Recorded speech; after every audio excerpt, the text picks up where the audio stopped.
السلام عليكم ورحمة الله وبركاته. إن الحمد لله نحمده ونستعينه ونستغفره ونعوذ بالله من شرور أنفسنا ومن سيئات أعمالنا. من يهده الله فلا مضل له ومن يضلله فلا هادي له.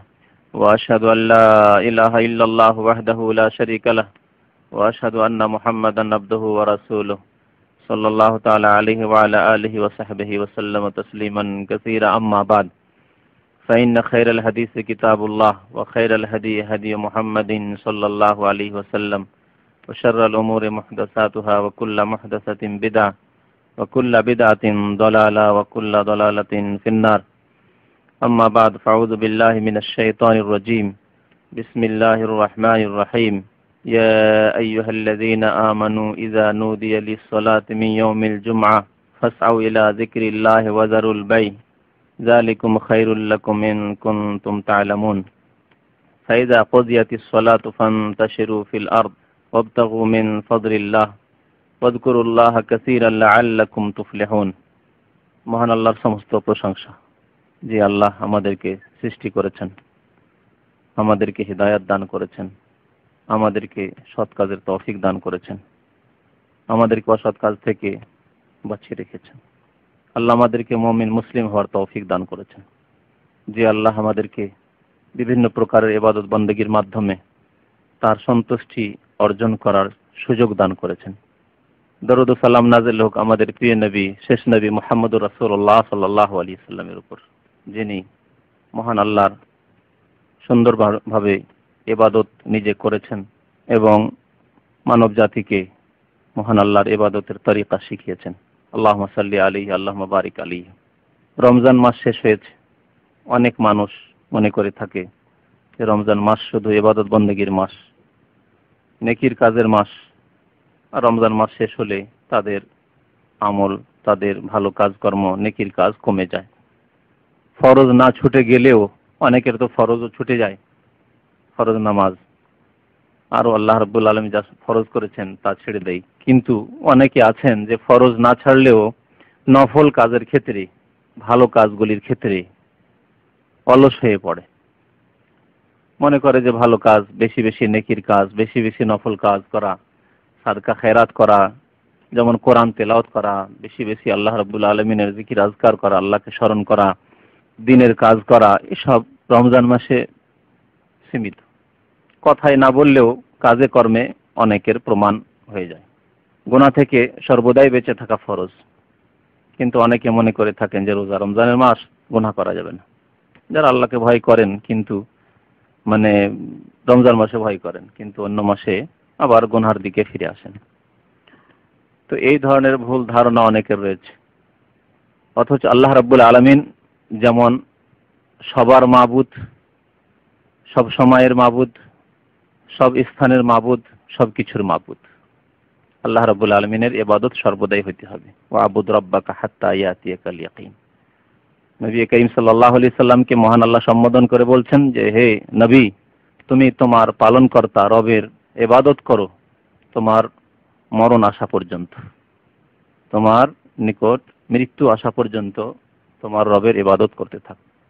ভাগ্যবান সেই ব্যক্তি যে ব্যক্তি সর্বদা ইবাদত করে, কারণ জানা নাই যে কখন মৃত্যু আসে। শুধু রমজান মাসেই ইবাদত বন্দেগী, আর যদি 11 মাস আমরা পাপের জীবন যাপন করি, তাহলে হঠাৎ করে হয়তো এমন সময় মরণ আসবে যখন আমরা গুনাহর অবস্থায় থেকে যাব, ভাগ্য আমাদের খারাপ হয়ে যাবে। নবী করিম সাল্লাল্লাহু আলাইহি সাল্লাম বলেছেন, ইন্নামাল আমালু বিল খাওয়াতিম। নিশ্চয়ই মানুষের কর্ম নির্ভর করে শেষ কর্মের উপর। খাওয়াতিম, ভালো কাজ করে গেল, এমন শেষখানে এমন খারাপ কাজ করলো আর হঠাৎ করে মরণ চলে আসলো, মালাকুল মউত চলে আসলো, ভাগ্য খারাপ হয়ে গেল। ইন্নামাল আমালু বিল খাওয়াতিম। আর খাতেমা সম্পর্কে, আমাদের জীবনের সমাপ্তি সম্পর্কে আমাদের জানা নেই। সুতরাং সব সময় ভালো আমল করে যেতে হবে, যাতে করে আমাদের খাতেমা বিল খাইর হয়, আমাদের সমাপ্তি সুন্দর হয়, নেক আমলের উপর হয়, ঈমানের উপর এবং সৎ কাজের উপর হয়। তাহলে কামিয়াব হতে পারবো এবং সেদিকে আমরা যাতে করে মানুষকে দাওয়াত দিই। এই পথে সব রকমের কষ্ট, মুসিবত বরদাস্ত করার মতো আমাদের মন মানসিকতা থাকে, তাহলে আমরা মুক্তি পাবো। ইল্লাল্লাযীনা আমানু ওয়া আমিলুস সলিহাতি ওয়া তাওয়াসাউ বিল হাক্কি ওয়া তাওয়াসাউ বিস সাবর। এটি হচ্ছে আসলে দিন, এই চারটি বিষয়। রমজান মাস শেষ হয়ে গেলেও অনেক নেক আমলের রাস্তা খোলা আছে, নফল অনেক নেক আমলের রাস্তা খোলা আছে, কোরআন তেলাওয়াতের রাস্তা খোলা আছে। সর্বদাই ফজিলত রয়েছে কোরআন তেলাওয়াতের, যদিও রমজান মাসে তার ফজিলত আরো অধিক বেশি। আল্লাহর জিকির আজকারের পথ খোলা আছে। রমজান মাসের তারাবি শেষ হয়ে গেলে কিয়ামুল লাইল তাহাজ্জুদের পথ খোলা আছে। মহান আল্লাহ নবী করিম সাল্লাল্লাহু আলাইহি সাল্লামকে সম্বোধন করেছেন, ওমিনাল লাইলি ফাতাহাজ্জাদ বিহি নাফিলাতাল লাক। রাতের কিছু অংশে তুমি তাহাজ্জুদ কায়েম করো, ফাতাহাজ্জাদ বিহি, তাহাজ্জুদ পড়ো, ঘুম ত্যাগ করে দাও, নামাজ পড়ো, নফল ইবাদত। সর্বোত্তম নফল ইবাদত নবী করিম সাল্লাল্লাহু আলাইহি সাল্লামের হাদিস আছে, সর্বোত্তম নফল নামাজ কোন নামাজ? তাহাজ্জুদের নামাজ। আফজালুস সালাতে বাদাল ফরিদাতে সালাতুল লাইল, সহিহ মুসলিমের হাদিস। সর্বোত্তম নামাজ, আফজাল নামাজ বাদাল ফরিদা, ফরজ নামাজের পরে হচ্ছে সালাতুল লাইল, রাতের তাহাজ্জুদের নামাজ। এই পথ খোলা আছে, তারাবির সাথে সীমিত নয় যে তারাবি শেষ তো আমাদের নফল নামাজ শেষ না। সর্বোত্তম নামাজ তাহাজ্জুদের নামাজ। তাহাজ্জুদের নামাজ উচ্চ মর্যাদায় পৌঁছার একমাত্র উপায় আল্লাহ রাব্বুল আলামিন কোরআনের এই আয়াতে বলছেন। নবী করিম সাল্লাল্লাহু আলাইহি ওয়াসাল্লামের সর্বোচ্চ মর্যাদা হচ্ছে মাকাম মাহমুদ, প্রশংসনীয় স্থান, প্রশংসনীয় স্থান মাকামে মাহমুদ, যেখানে কোনো নবী পৌঁছবেন না, যেখানে গিয়ে নবী করিম সাল্লাল্লাহু আলাইহি ওয়াসাল্লাম পৌঁছবেন মাকামে মাহমুদ। বিভিন্ন তাফসীর করা হয়েছে মাকামে মাহমুদের। সে শাফাতের, বৃহৎ শাফাতের স্থান হোক, যেখানে গিয়ে আল্লাহর দরবারে সিজদায় পড়বেন, শাফাতের অনুমতি দেওয়া হবে। অথবা যে কোনো আল্লাহ রাব্বুল আলামিনের নিয়ামত, উচ্চ মর্যাদা হোক, যা আল্লাহ তার প্রিয় রাসূল সাল্লাল্লাহু আলাইহি সাল্লামকে দান করবেন। আল্লাহ বলছেন ফাতাহাজ্জাদ বিহি নাফিলাতাল লাক, এটি তোমার জন্য নফল, ফরজ নাই, বাড়তি কাজ, 5 ওয়াক্ত নামাজের অধিক এই কাজটি নাফিলাতাল লাক। কিন্তু আসা আন ইয়াবআসাকা রাব্বুকা মাকামাম মাহমুদা, তাহলে আশা করা যেতে পারে যে তোমার রব, তোমার পালনকর্তা তোমাকে মাকামে মাহমুদে পৌঁছে দেবেন, প্রশংসনীয় স্থানে পাঠিয়ে দেবেন। আন ইয়াবআসাকা মাকামাম মাহমুদা, এই পথ খোলা রয়েছে। নফল রোজার পথ খোলা রয়েছে। জানেন নফল রোজা মাসে 3টি করে রোজা, প্রত্যেক মাসের 13 তারিখ, 14 তারিখ, 15 তারিখ। এছাড়াও সপ্তাহে নবী করিম সাল্লাল্লাহু আলাইহি ওয়াসাল্লাম সোমবার, বৃহস্পতিবার রোজা রাখতেন। এসব পথ খোলা রয়েছে। কথা এদিকে লম্বা করছি না। আজকে জুমা সম্পর্কে, জুমার দিন সম্পর্কে কিছু কথা বলার ইচ্ছা করেছি। এটি হচ্ছে আসল বিষয়বস্তু। তবে রমজান মাসের শেষে এই প্রথম সাক্ষাৎ আপনাদের সাথে, গত সপ্তাহে আমি ছিলাম না, আমাদের আরেক ভাই ছিলেন। তো শুধু স্মরণ করিয়ে দেওয়ার জন্য, যাতে করে আমরা গাফেল না হয়ে যাই। আল্লাহ যেন আমাদের আল্লাহর জিকির আজকার, আল্লাহর ইবাদত বন্দেগী সর্বদা স্মরণে রাখার তৌফিক দান করেন। রমজান মাসের ফরজ সিয়াম, রোজা শেষ হলে আরেকটি ফরজ চলে আসে, হজ। 5টি ফরজ ইসলামের স্তম্ভের একটি। সেই সুযোগ নিতে হবে যে সব ভাইদের বিশেষভাবে হজ ফরজ হয়ে গেছে, হজ এখনো করেননি, ফরজ হজ। এই জুমার নামাজ বা জুমার দিন সম্পর্কে আল্লাহ রাব্বুল আলামিন একটি সূরার নামকরণ করেছেন সূরাতুল জুমআ। এই সূরায় জুমা সম্পর্কে কয়েকটি আয়াত রয়েছে। মহান আল্লাহ ইরশাদ করেছেন সূরা জুমার আয়াত নম্বর 9, 10, ইয়া আইয়ুহাল্লাযীনা আমানু ইযা নুদিয়া লিস-সালাহ মিন ইয়াউমিল জুমআ ফাসআউ ইলা যিকরিল্লাহি ওয়া যারুল বাই'। হে ঈমানদার মানুষেরা, ইযা নুদিয়া লিস-সালাহ, যখন নামাজের জন্য আহ্বান করা হবে, মানে আযান দেওয়া হবে, নামাজের জন্য ডাকা হবে। মিন ইয়াউমিল জুমআ, জুমার দিন, জুমার দিন যখন নামাজের জন্য আহ্বান করা হবে, ফাসআউ ইলা যিকরিল্লাহ, তখন তোমরা ছুটে এসো আল্লাহকে স্মরণ করার উদ্দেশ্যে, আল্লাহর জিকিরের জন্য এখানে বলা হয়েছে। তাহলে আমাদের দেশের প্রচলিত জিকির নয়। আমাদের দেশের মানুষকে যখনই জিকিরের কথা বলা হয়, তখন ওর ব্রেন চট করে চলে যায় ও প্রচলিত বিদাতি জিকিরের দিকে। কোরআনে আল্লাহ যেখানে জিকির বলেছেন, অধিকাংশ জায়গায় জিকির ফরজ জিকির, সালাত, জুমার নামাজ হোক বা ফরজ নামাজ হোক, 5 ওয়াক্ত ফরজ নামাজের কথা হোক। যেমন এই আয়াতে ইযা নুদিয়া লিস-সালাহ মিন ইয়াউমিল জুমআ ফাসআউ ইলা যিকরিল্লাহ, এখানে কোন জিকির করেন? জুমার নামাজ পড়েন, জুমার ফরজ নামাজ 2 রাকাত পড়েন, আর তার সাথে সাথে যে আনুষঙ্গিক নামাজগুলি রয়েছে, সুন্নাত নামাজ, তাহিয়াতুল মসজিদ ইত্যাদি ইত্যাদি, বা নফল নামাজ, আল্লাহর জিকির। তারপরে মসজিদে বসে গেলেন, কোরআন তেলাওয়াত করলেন, কোরআন তেলাওয়াত আল্লাহর জিকির, আল্লাহকে স্মরণ করা। আল্লাহর কিতাব পাঠ করছেন, আল্লাহ কি বলেছেন তা পাঠ করছেন, তা বোঝার চেষ্টা করছেন, এগুলি আল্লাহকে স্মরণ করা। আল্লাহ যদি স্মরণে না থাকে তো আল্লাহর কিতাব কেন পড়বেন আপনি? কেন বোঝার চেষ্টা করবেন? কেন আল্লাহর কিতাবে তাফসীর পড়বেন, ব্যাখ্যা পড়বেন? এই জন্যই যে আল্লাহকে আপনি স্মরণ করছেন, উদ্দেশ্য আল্লাহকে স্মরণ করা। তো আল্লাহর জিকির বোঝানো হয়েছে এখানে জুমার নামাজ এবং জুমার নামাজের সাথে যা কিছু আমরা ইবাদত বন্দেগী করি আরো নফল। ফাসআউ ইলা যিকরিল্লাহ, তোমরা ছুটে এসো। সাই মানে দৌড় দেওয়া হয়, কিন্তু শাব্দিক অর্থে এখানে উদ্দেশ্য নেই, কারণ নামাজের জন্য মসজিদের দিকে দৌড়িয়ে আসা নিষেধ। নবী করিম সাল্লাল্লাহু আলাইহি সাল্লাম কোন সাহাবীকে ছুটে আসতে দেখে, দৌড়িয়ে আসতে দেখে যে জামাত শুরু হয়ে গেছে, একটু দৌড়িয়ে যায় তাহলে প্রথম রাকাত পেয়ে যাবে। যেমন অনেক লোকেরা যারা মাসলা জানেন না অথবা গাফেল রয়েছেন, জেনেও অনেকে গাফেল, দৌড় দিতে শুরু করে মসজিদে। এই রাকাত হতে যাচ্ছে, সূরা ফাতিহা আরেক সূরা শেষ হয়ে গেছে, এখন দৌড়িয়ে গিয়ে কোন রকম করে রুকুটা ধরবে। হ্যাঁ, না, নিষেধ। নবী করিম সাল্লাল্লাহু আলাইহি ওয়াসাল্লাম নিষেধ করেছেন, ইযা আতাইতুম ইলাস সালাহ, যখন তোমরা সালাতের জন্য, নামাজের জন্য আসবে, তো ফালা তাতুহা ওয়া আনতুম তাসআউন, তোমরা দৌড়িয়ে আসবে না, দৌড় দিয়ে আসবে না। ওয়া আতুহা ওয়া আলাইকুমুস সাকিনাহ, তোমরা নামাজে এসো ইতমিনানের সাথে, ধীর স্থিরতার সাথে। ফামা আদরাকতুম ফাসাল্লু, নবী করিম সাল্লাল্লাহু আলাইহি ওয়াসাল্লাম যতটা পেলে ইমাম সাহেবের সাথে, ইমামের সাথেই পড়ো, ফাসাল্লু। ওমা ফাতাকুম, যা ছুটে গেল ইমামের সাথে, এক রাকাত ছুটে গেল, দুই রাকাত ছুটে গেল, ফাআতিম্মু, তা পরে পুরা করে নাও। দৌড়িয়ে আসতে নিষেধ করা হয়েছে। তাহলে নিশ্চয়ই আল্লাহ রাব্বুল আলামিন ফাসআউ ইলা যিকরিল্লাহর অর্থ শাব্দিক অর্থ নয় যে তোমরা দৌড়িয়ে যখনই আযান শুনবে জুমার নামাজের জন্য দৌড় দিতে লাগো, না। তাহলে এর অর্থ কি?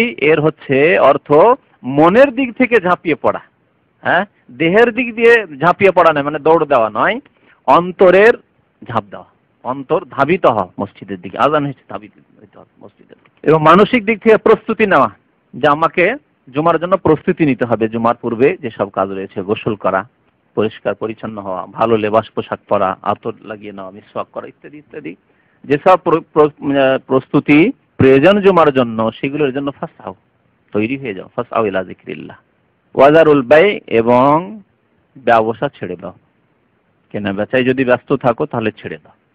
এই আয়াত যেহেতু একটি ঘটনার পরিপ্রেক্ষিতে নাযিল হয়েছে, নবী করিম সাল্লাল্লাহু আলাইহি ওয়াসাল্লামের জামানায় গম বিক্রি হতে আসতো শাম দেশ থেকে, আর ওই গম সেই সময় বিক্রি হতে আসছে, একটু পরে আর পাওয়া যাবে না, এত চাহিদা ছিল লোকের, অল্প গম আসতো যেহেতু, আর হতো না, সেই সময় এসছে, সেই সময় ছোটাছুটি করে যারা কিনে নিল।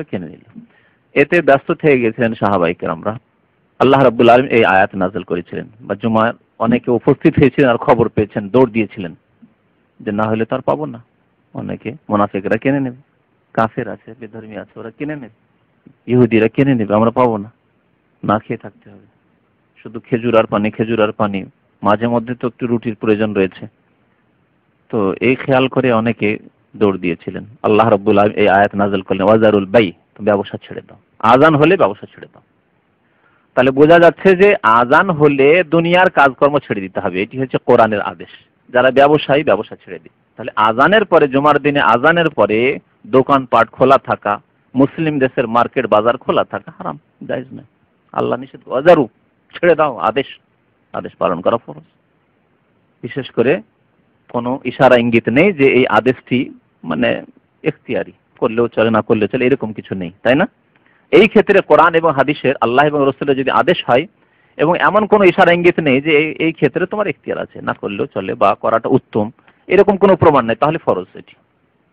ফিকর কিতাবাদিতে এই কথাটিকে বলা হয়েছে, বা উসুল ফিকর কিতাবাদিতে আল আমরু লিল ওজুব, আল্লাহ এবং রাসূলের আদেশ ফরজ করার জন্য, ওয়াজিব করার জন্য। আর ওয়াজিব মানে ফরজ, অনেকে ওয়াজিব আর ফরজ তফাৎ করে, কিন্তু আসলে কোরআন এবং হাদিসের ভাষায়, ফিকহবিদদের ভাষায় আল আমরু লিল ওজুব মানে আল আমরু লিল ফরজ, আদেশ হলে তা পালন করা ফরজ। এজন্য উলামায়ে কেরামদের ঐক্যমত রয়েছে যে দুনিয়ার কাজকর্ম করা আযানের পরে হারাম। যারা চাষের কাজ করে, চাষ করা হারাম। যারা ব্যবসা বাণিজ্য করে, তাদের ব্যবসা বাণিজ্য করা হারাম আযানের, জুমার দিনে আযানের পরে। যারা অফিসে ডিউটি করে, সেসব কাজকর্ম করা হারাম। যারা নিজের সংসারের কাজে ব্যস্ত রয়েছে, পারিবারিক কাজে ব্যস্ত রয়েছে, সেসব কাজ করা নিষিদ্ধ। সব কাজ ছেড়ে দিয়ে এখন জুমার জন্য ফাসআউ ইলা যিকরিল্লাহ, ছুটে এসো আল্লাহকে স্মরণ করার উদ্দেশ্যে, জুমার নামাজ পড়ার উদ্দেশ্যে। ইলা যিকরিল্লাহ মানে এখানে জুমার নামাজ পড়ার উদ্দেশ্যে। যালিকুম খায়রুল লাকুম, এটা তোমাদের জন্য কল্যাণকর, এতে রয়েছে তোমাদের জন্য মঙ্গল।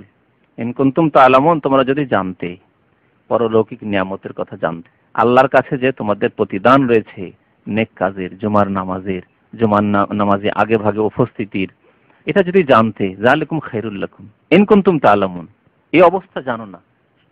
অনেকে শুনেছেন, অনেকে শোনেননি হয়তো, আর শুনেও অনেকে শুনে জানা বা পড়ে জানা আর সচক্ষে দেখে জানা, এই দুই জানাই পার্থক্য আছে, ঠিক না? আর প্র্যাকটিক্যালে, আর চোখে দেখার চাইতে যদি প্র্যাকটিক্যালে অনুভব করে থাকেন, তো চোখে দেখার চাইতেও সেটা বেশি গুরুত্বপূর্ণ, তাই না? কোরআনের ভাষায় এই তিনটি পর্যায়ের কথা উল্লেখ করা হয়েছে, তিনটি আয়াত। ইলমুল ইয়াকিন, আইনুল ইয়াকিন, হাক্কুল ইয়াকিন।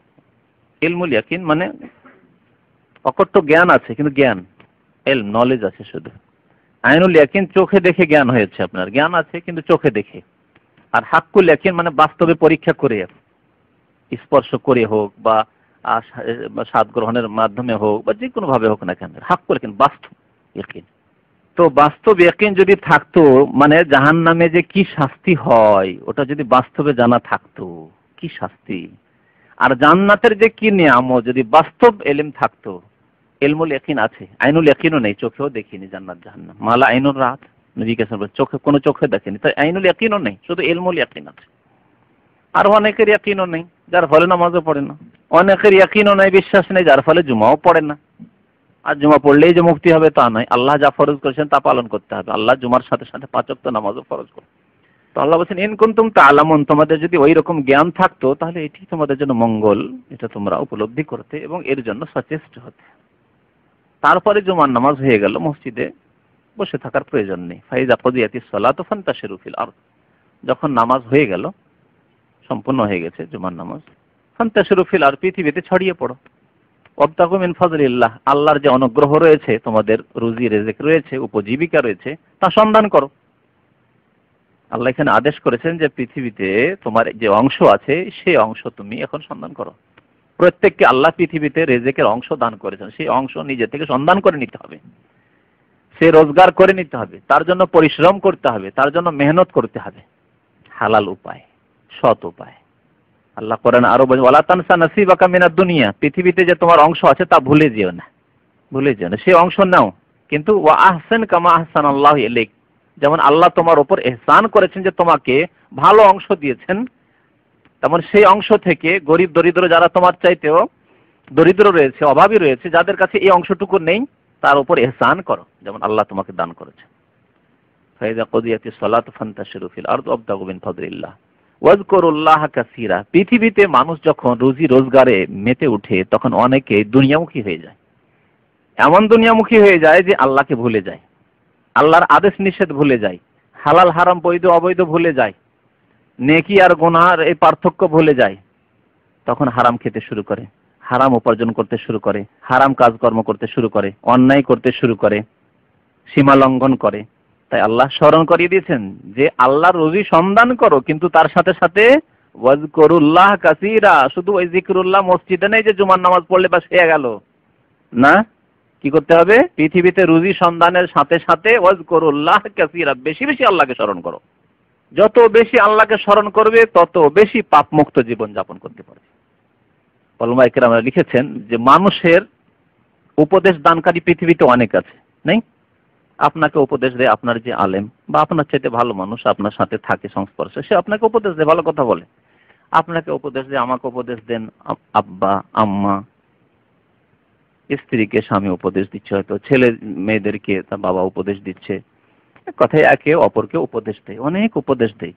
কিন্তু পৃথিবীতে সবচাইতে উত্তম উপদেশ এবং সবচাইতে কার্যকরী উপদেশ হচ্ছে এই চেতনা মানুষের অন্তরের, যে আল্লাহ আমাকে প্রত্যক্ষ করছেন, আল্লাহ আমাকে দেখছেন, আল্লাহ আমার সম্পর্কে ওয়াকিফাল, কি করছি, আমার নড়াচড়া কোন দিকে হচ্ছে, কোথায় যাচ্ছি, নাই নেওয়ার নেই, সব কিছু আল্লাহ জানছেন, আল্লাহ আমাকে দেখছেন। যদি আল্লাহকে না দেখতে পাই তো আল্লাহ আমাকে দেখছে, এর নাম ইহসান বলা হয়েছে নবী করিম সাল্লাল্লাহু আলাইহি সাল্লামের ওই হাদিসে, যে হাদিসটি জিবরিলের হাদিস বলে প্রসিদ্ধ। জিবরিল আলাইহিস সালামের হাদিস, জিবরিল আলাইহিস সালাম প্রশ্ন করেছিলেন, এমন ভাবে তুমি জীবন যাপন করো, আল্লাহর ইবাদত করো, মানে মুসলিমের সমস্ত জীবন হচ্ছে ইবাদত বন্দেগী, সুতরাং এমন ভাবে জীবন যাপন করো আল্লাহর ইবাদত বন্দেগীর মাধ্যমে যে জানো আল্লাহকে প্রত্যক্ষ করছো। আর তা যদি সম্ভব না হয় ওই রকমের উচ্চ পর্যায়ের ঈমান না হয়, তাহলে কমের পক্ষে এতটুকু থাকতে হবে তোমাকে সংশোধিত জীবন যাপনের জন্য, পাপমুক্ত জীবন যাপনের জন্য, সৎ জীবন যাপনের জন্য কি, যে ফাইন্নাহু ইয়ারাক, আল্লাহ তোমাকে প্রত্যক্ষ করছেন, দেখছেন। আল্লাহ প্রত্যক্ষ করছেন, আল্লাহর সামনে গুনাহ করা সম্ভব? যদি ওইরকম ঈমান থাকে যে আল্লাহ রাব্বুল আলামিন গুনাহর উপর শাস্তি দেবেন, হারাম খেলে শাস্তি দেবেন, অন্যায় কাজ করলে শাস্তি দেবেন, আর নেকি করলে আল্লাহ রাব্বুল আলামিন কেউ না জানলেও যদি আমরা অনপরিমাণও নেকি করি তার প্রতিফল আল্লাহ দেবেন, প্রতিদান দেবেন, তাহলে সৎ কাজ অবশ্যই করব এই উৎসাহ নিয়ে যে আল্লাহর কাছে প্রতিদান পাবো, আর অসৎ কাজ থেকে অবশ্যই বেঁচে থাকবো। তো ওয়াজকুরুল্লাহ কাসীরা, বেশি বেশি আল্লাহকে স্মরণ করো পৃথিবীতে ছড়িয়ে পড়লেও, যাতে করে গুনাহে লিপ্ত না হয়ে যাও। লাআল্লাকুম তুফলিহুন, তাহলে তোমরা মুক্তি পাবে। তাহলে মুক্তির পথ হচ্ছে দুনিয়া আখিরাত দুই কাজ করা, আর দুনিয়াতে গেলেও, রুজি রোজগার করলেও, কর্মক্ষেত্রে গেলেও, মানে দুনিয়ার কর্মের ক্ষেত্রে গেলেও আল্লাহকে বেশি বেশি স্মরণ রাখা। এই জুমা সম্পর্কে এই আয়াতগুলি ছিল। জুমার দিন সর্বোত্তম দিন, সর্বশ্রেষ্ঠ দিন। সপ্তাহে যে 7টি দিন আছে, এই দিনগুলির মধ্যে সবচাইতে উত্তম দিন হচ্ছে জুমার দিন। এবং জুমার দিন আল্লাহ রাব্বুল আলামিনের একটি নিয়ামত এই উম্মতে মুসলিমার উপর। এই সম্পর্কে হাদিস রয়েছে সহিহ বুখারীতে, যে আল্লাহ রাব্বুল আলামিন ইহুদিদেরকে পথ প্রদর্শন করেননি এই দিনের জন্য, একদিন পরে চলে গেছে তারা। তারা সপ্তাহে যে তাদের ইবাদতের অনুষ্ঠান করে শনিবারে, খ্রিস্টানরা 2 দিন পরে চলে গেছে, পথভ্রষ্ট হয়ে গেছে, মানে এই দিনের দিশে পায়নি, তারা দিশেহারা হয়ে চলে গেছে রবিবারে। ওয়া হাদান আল্লাহ, আল্লাহ আমাদেরকে পথ প্রদর্শন করেছেন, রাস্তা দেখিয়েছেন এই দিনের জন্য। আল্লাহর এই নিয়ামত। তাহলে জুমার দিন, যে দিনটি সর্বোত্তম দিন, যেই দিন কাল কিয়ামতে হিসাব নিকাশের দিন, সেই দিনে আমরা আল্লাহ রাব্বুল আলামিনের ইবাদত বন্দেগী করি সম্মিলিতভাবে। 5 ওয়াক্ত নামাজে এক মহল্লার লোক আমরা সমবেত হই। হয়তো গ্রামের লোকদের সাথে দেখা সাক্ষাতের সুযোগই আসে না, সবাই নিজের নিজের কর্ম নিয়ে ব্যস্ত।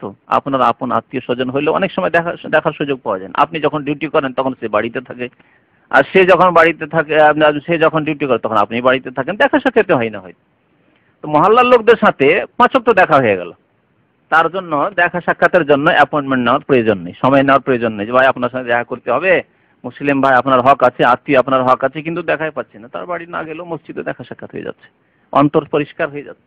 আর যদি দেখা না হয়, কিছু লোক ওক্তিয়া মসজিদে আসে না, কয়েকটি ওক্তিয়া মসজিদ আছে, তাহলে জুমার দিনে দেখা সাক্ষাৎ হয়ে গেল, সালাম দোয়া হয়ে গেল। মনে যদি কালিমা থাকে, হিংসা বিদ্বেষ থাকে, কোন রকমের ভুল বুঝাবুঝি থাকে, দূর হয়ে গেল সালাম দোয়ার মাধ্যমে। তো আল্লাহ রাব্বুল আলামিন এই জুমার দিন আমাদেরকে নিয়ামত স্বরূপ দান করেছেন। নবী করিম সাল্লাল্লাহু আলাইহি ওয়াসাল্লামের একটি হাদিস মুসলিম শরীফ রয়েছে, খায়রু ইয়াউমিন তালাত আলাইহি শামসু ইয়াউমুল জুমআহ। কত সুন্দর কথা, খায়রু ইয়াউমিন মানে সবচাইতে শ্রেষ্ঠ উৎকৃষ্ট দিন, তালাত আলাইহি শামস যেই দিনের উপর সূর্য উদিত হয়েছে, সেই দিনটি হচ্ছে ইয়াউমুল জুমআহ, জুমার দিন। এই হাদিসের আলোকে আর আরেকটি হাদিস আছে এই ক্ষেত্রে স্পষ্ট, যে জুমার দিন এমনকি ঈদুল ফিতর, ঈদুল আজহার চাইতে উত্তম। সেই ঈদুল ফিতর, ঈদুল আজহার দিন যদি জুমার দিন না হয়, ঈদুল ফিতর, ঈদুল আজহার দিন যদি জুমার দিন হয়ে গেল, তাহলে 2 ফজিলত হাসিল হয়ে গেল। কিন্তু যদি ঈদুল ফিতর, ঈদুল আজহার দিন অন্য কোনো দিন হয় জুমার দিন ছাড়া, তাহলে ঈদুল ফিতর, ঈদুল আজহা ইবাদতের দিন, ঈদের দিন, যেখানে পুরো শহরের লোক হয়তো সমবেত হচ্ছে, যেখানে কুরবানির দিন রয়েছে, তার চাইতে উত্তম উলামায়ে কেরাম বলেছেন।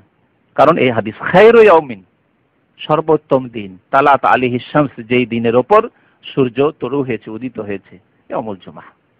তারপরে নবী কারীম সাল্লাল্লাহু আলাইহি ওয়াসাল্লাম বলেছেন ফিহি খুলিকা আদম, এই দিন শ্রেষ্ঠ কেন? এই দিনে আদম আলাইহিস সালামকে সৃষ্টি করা হয়েছে।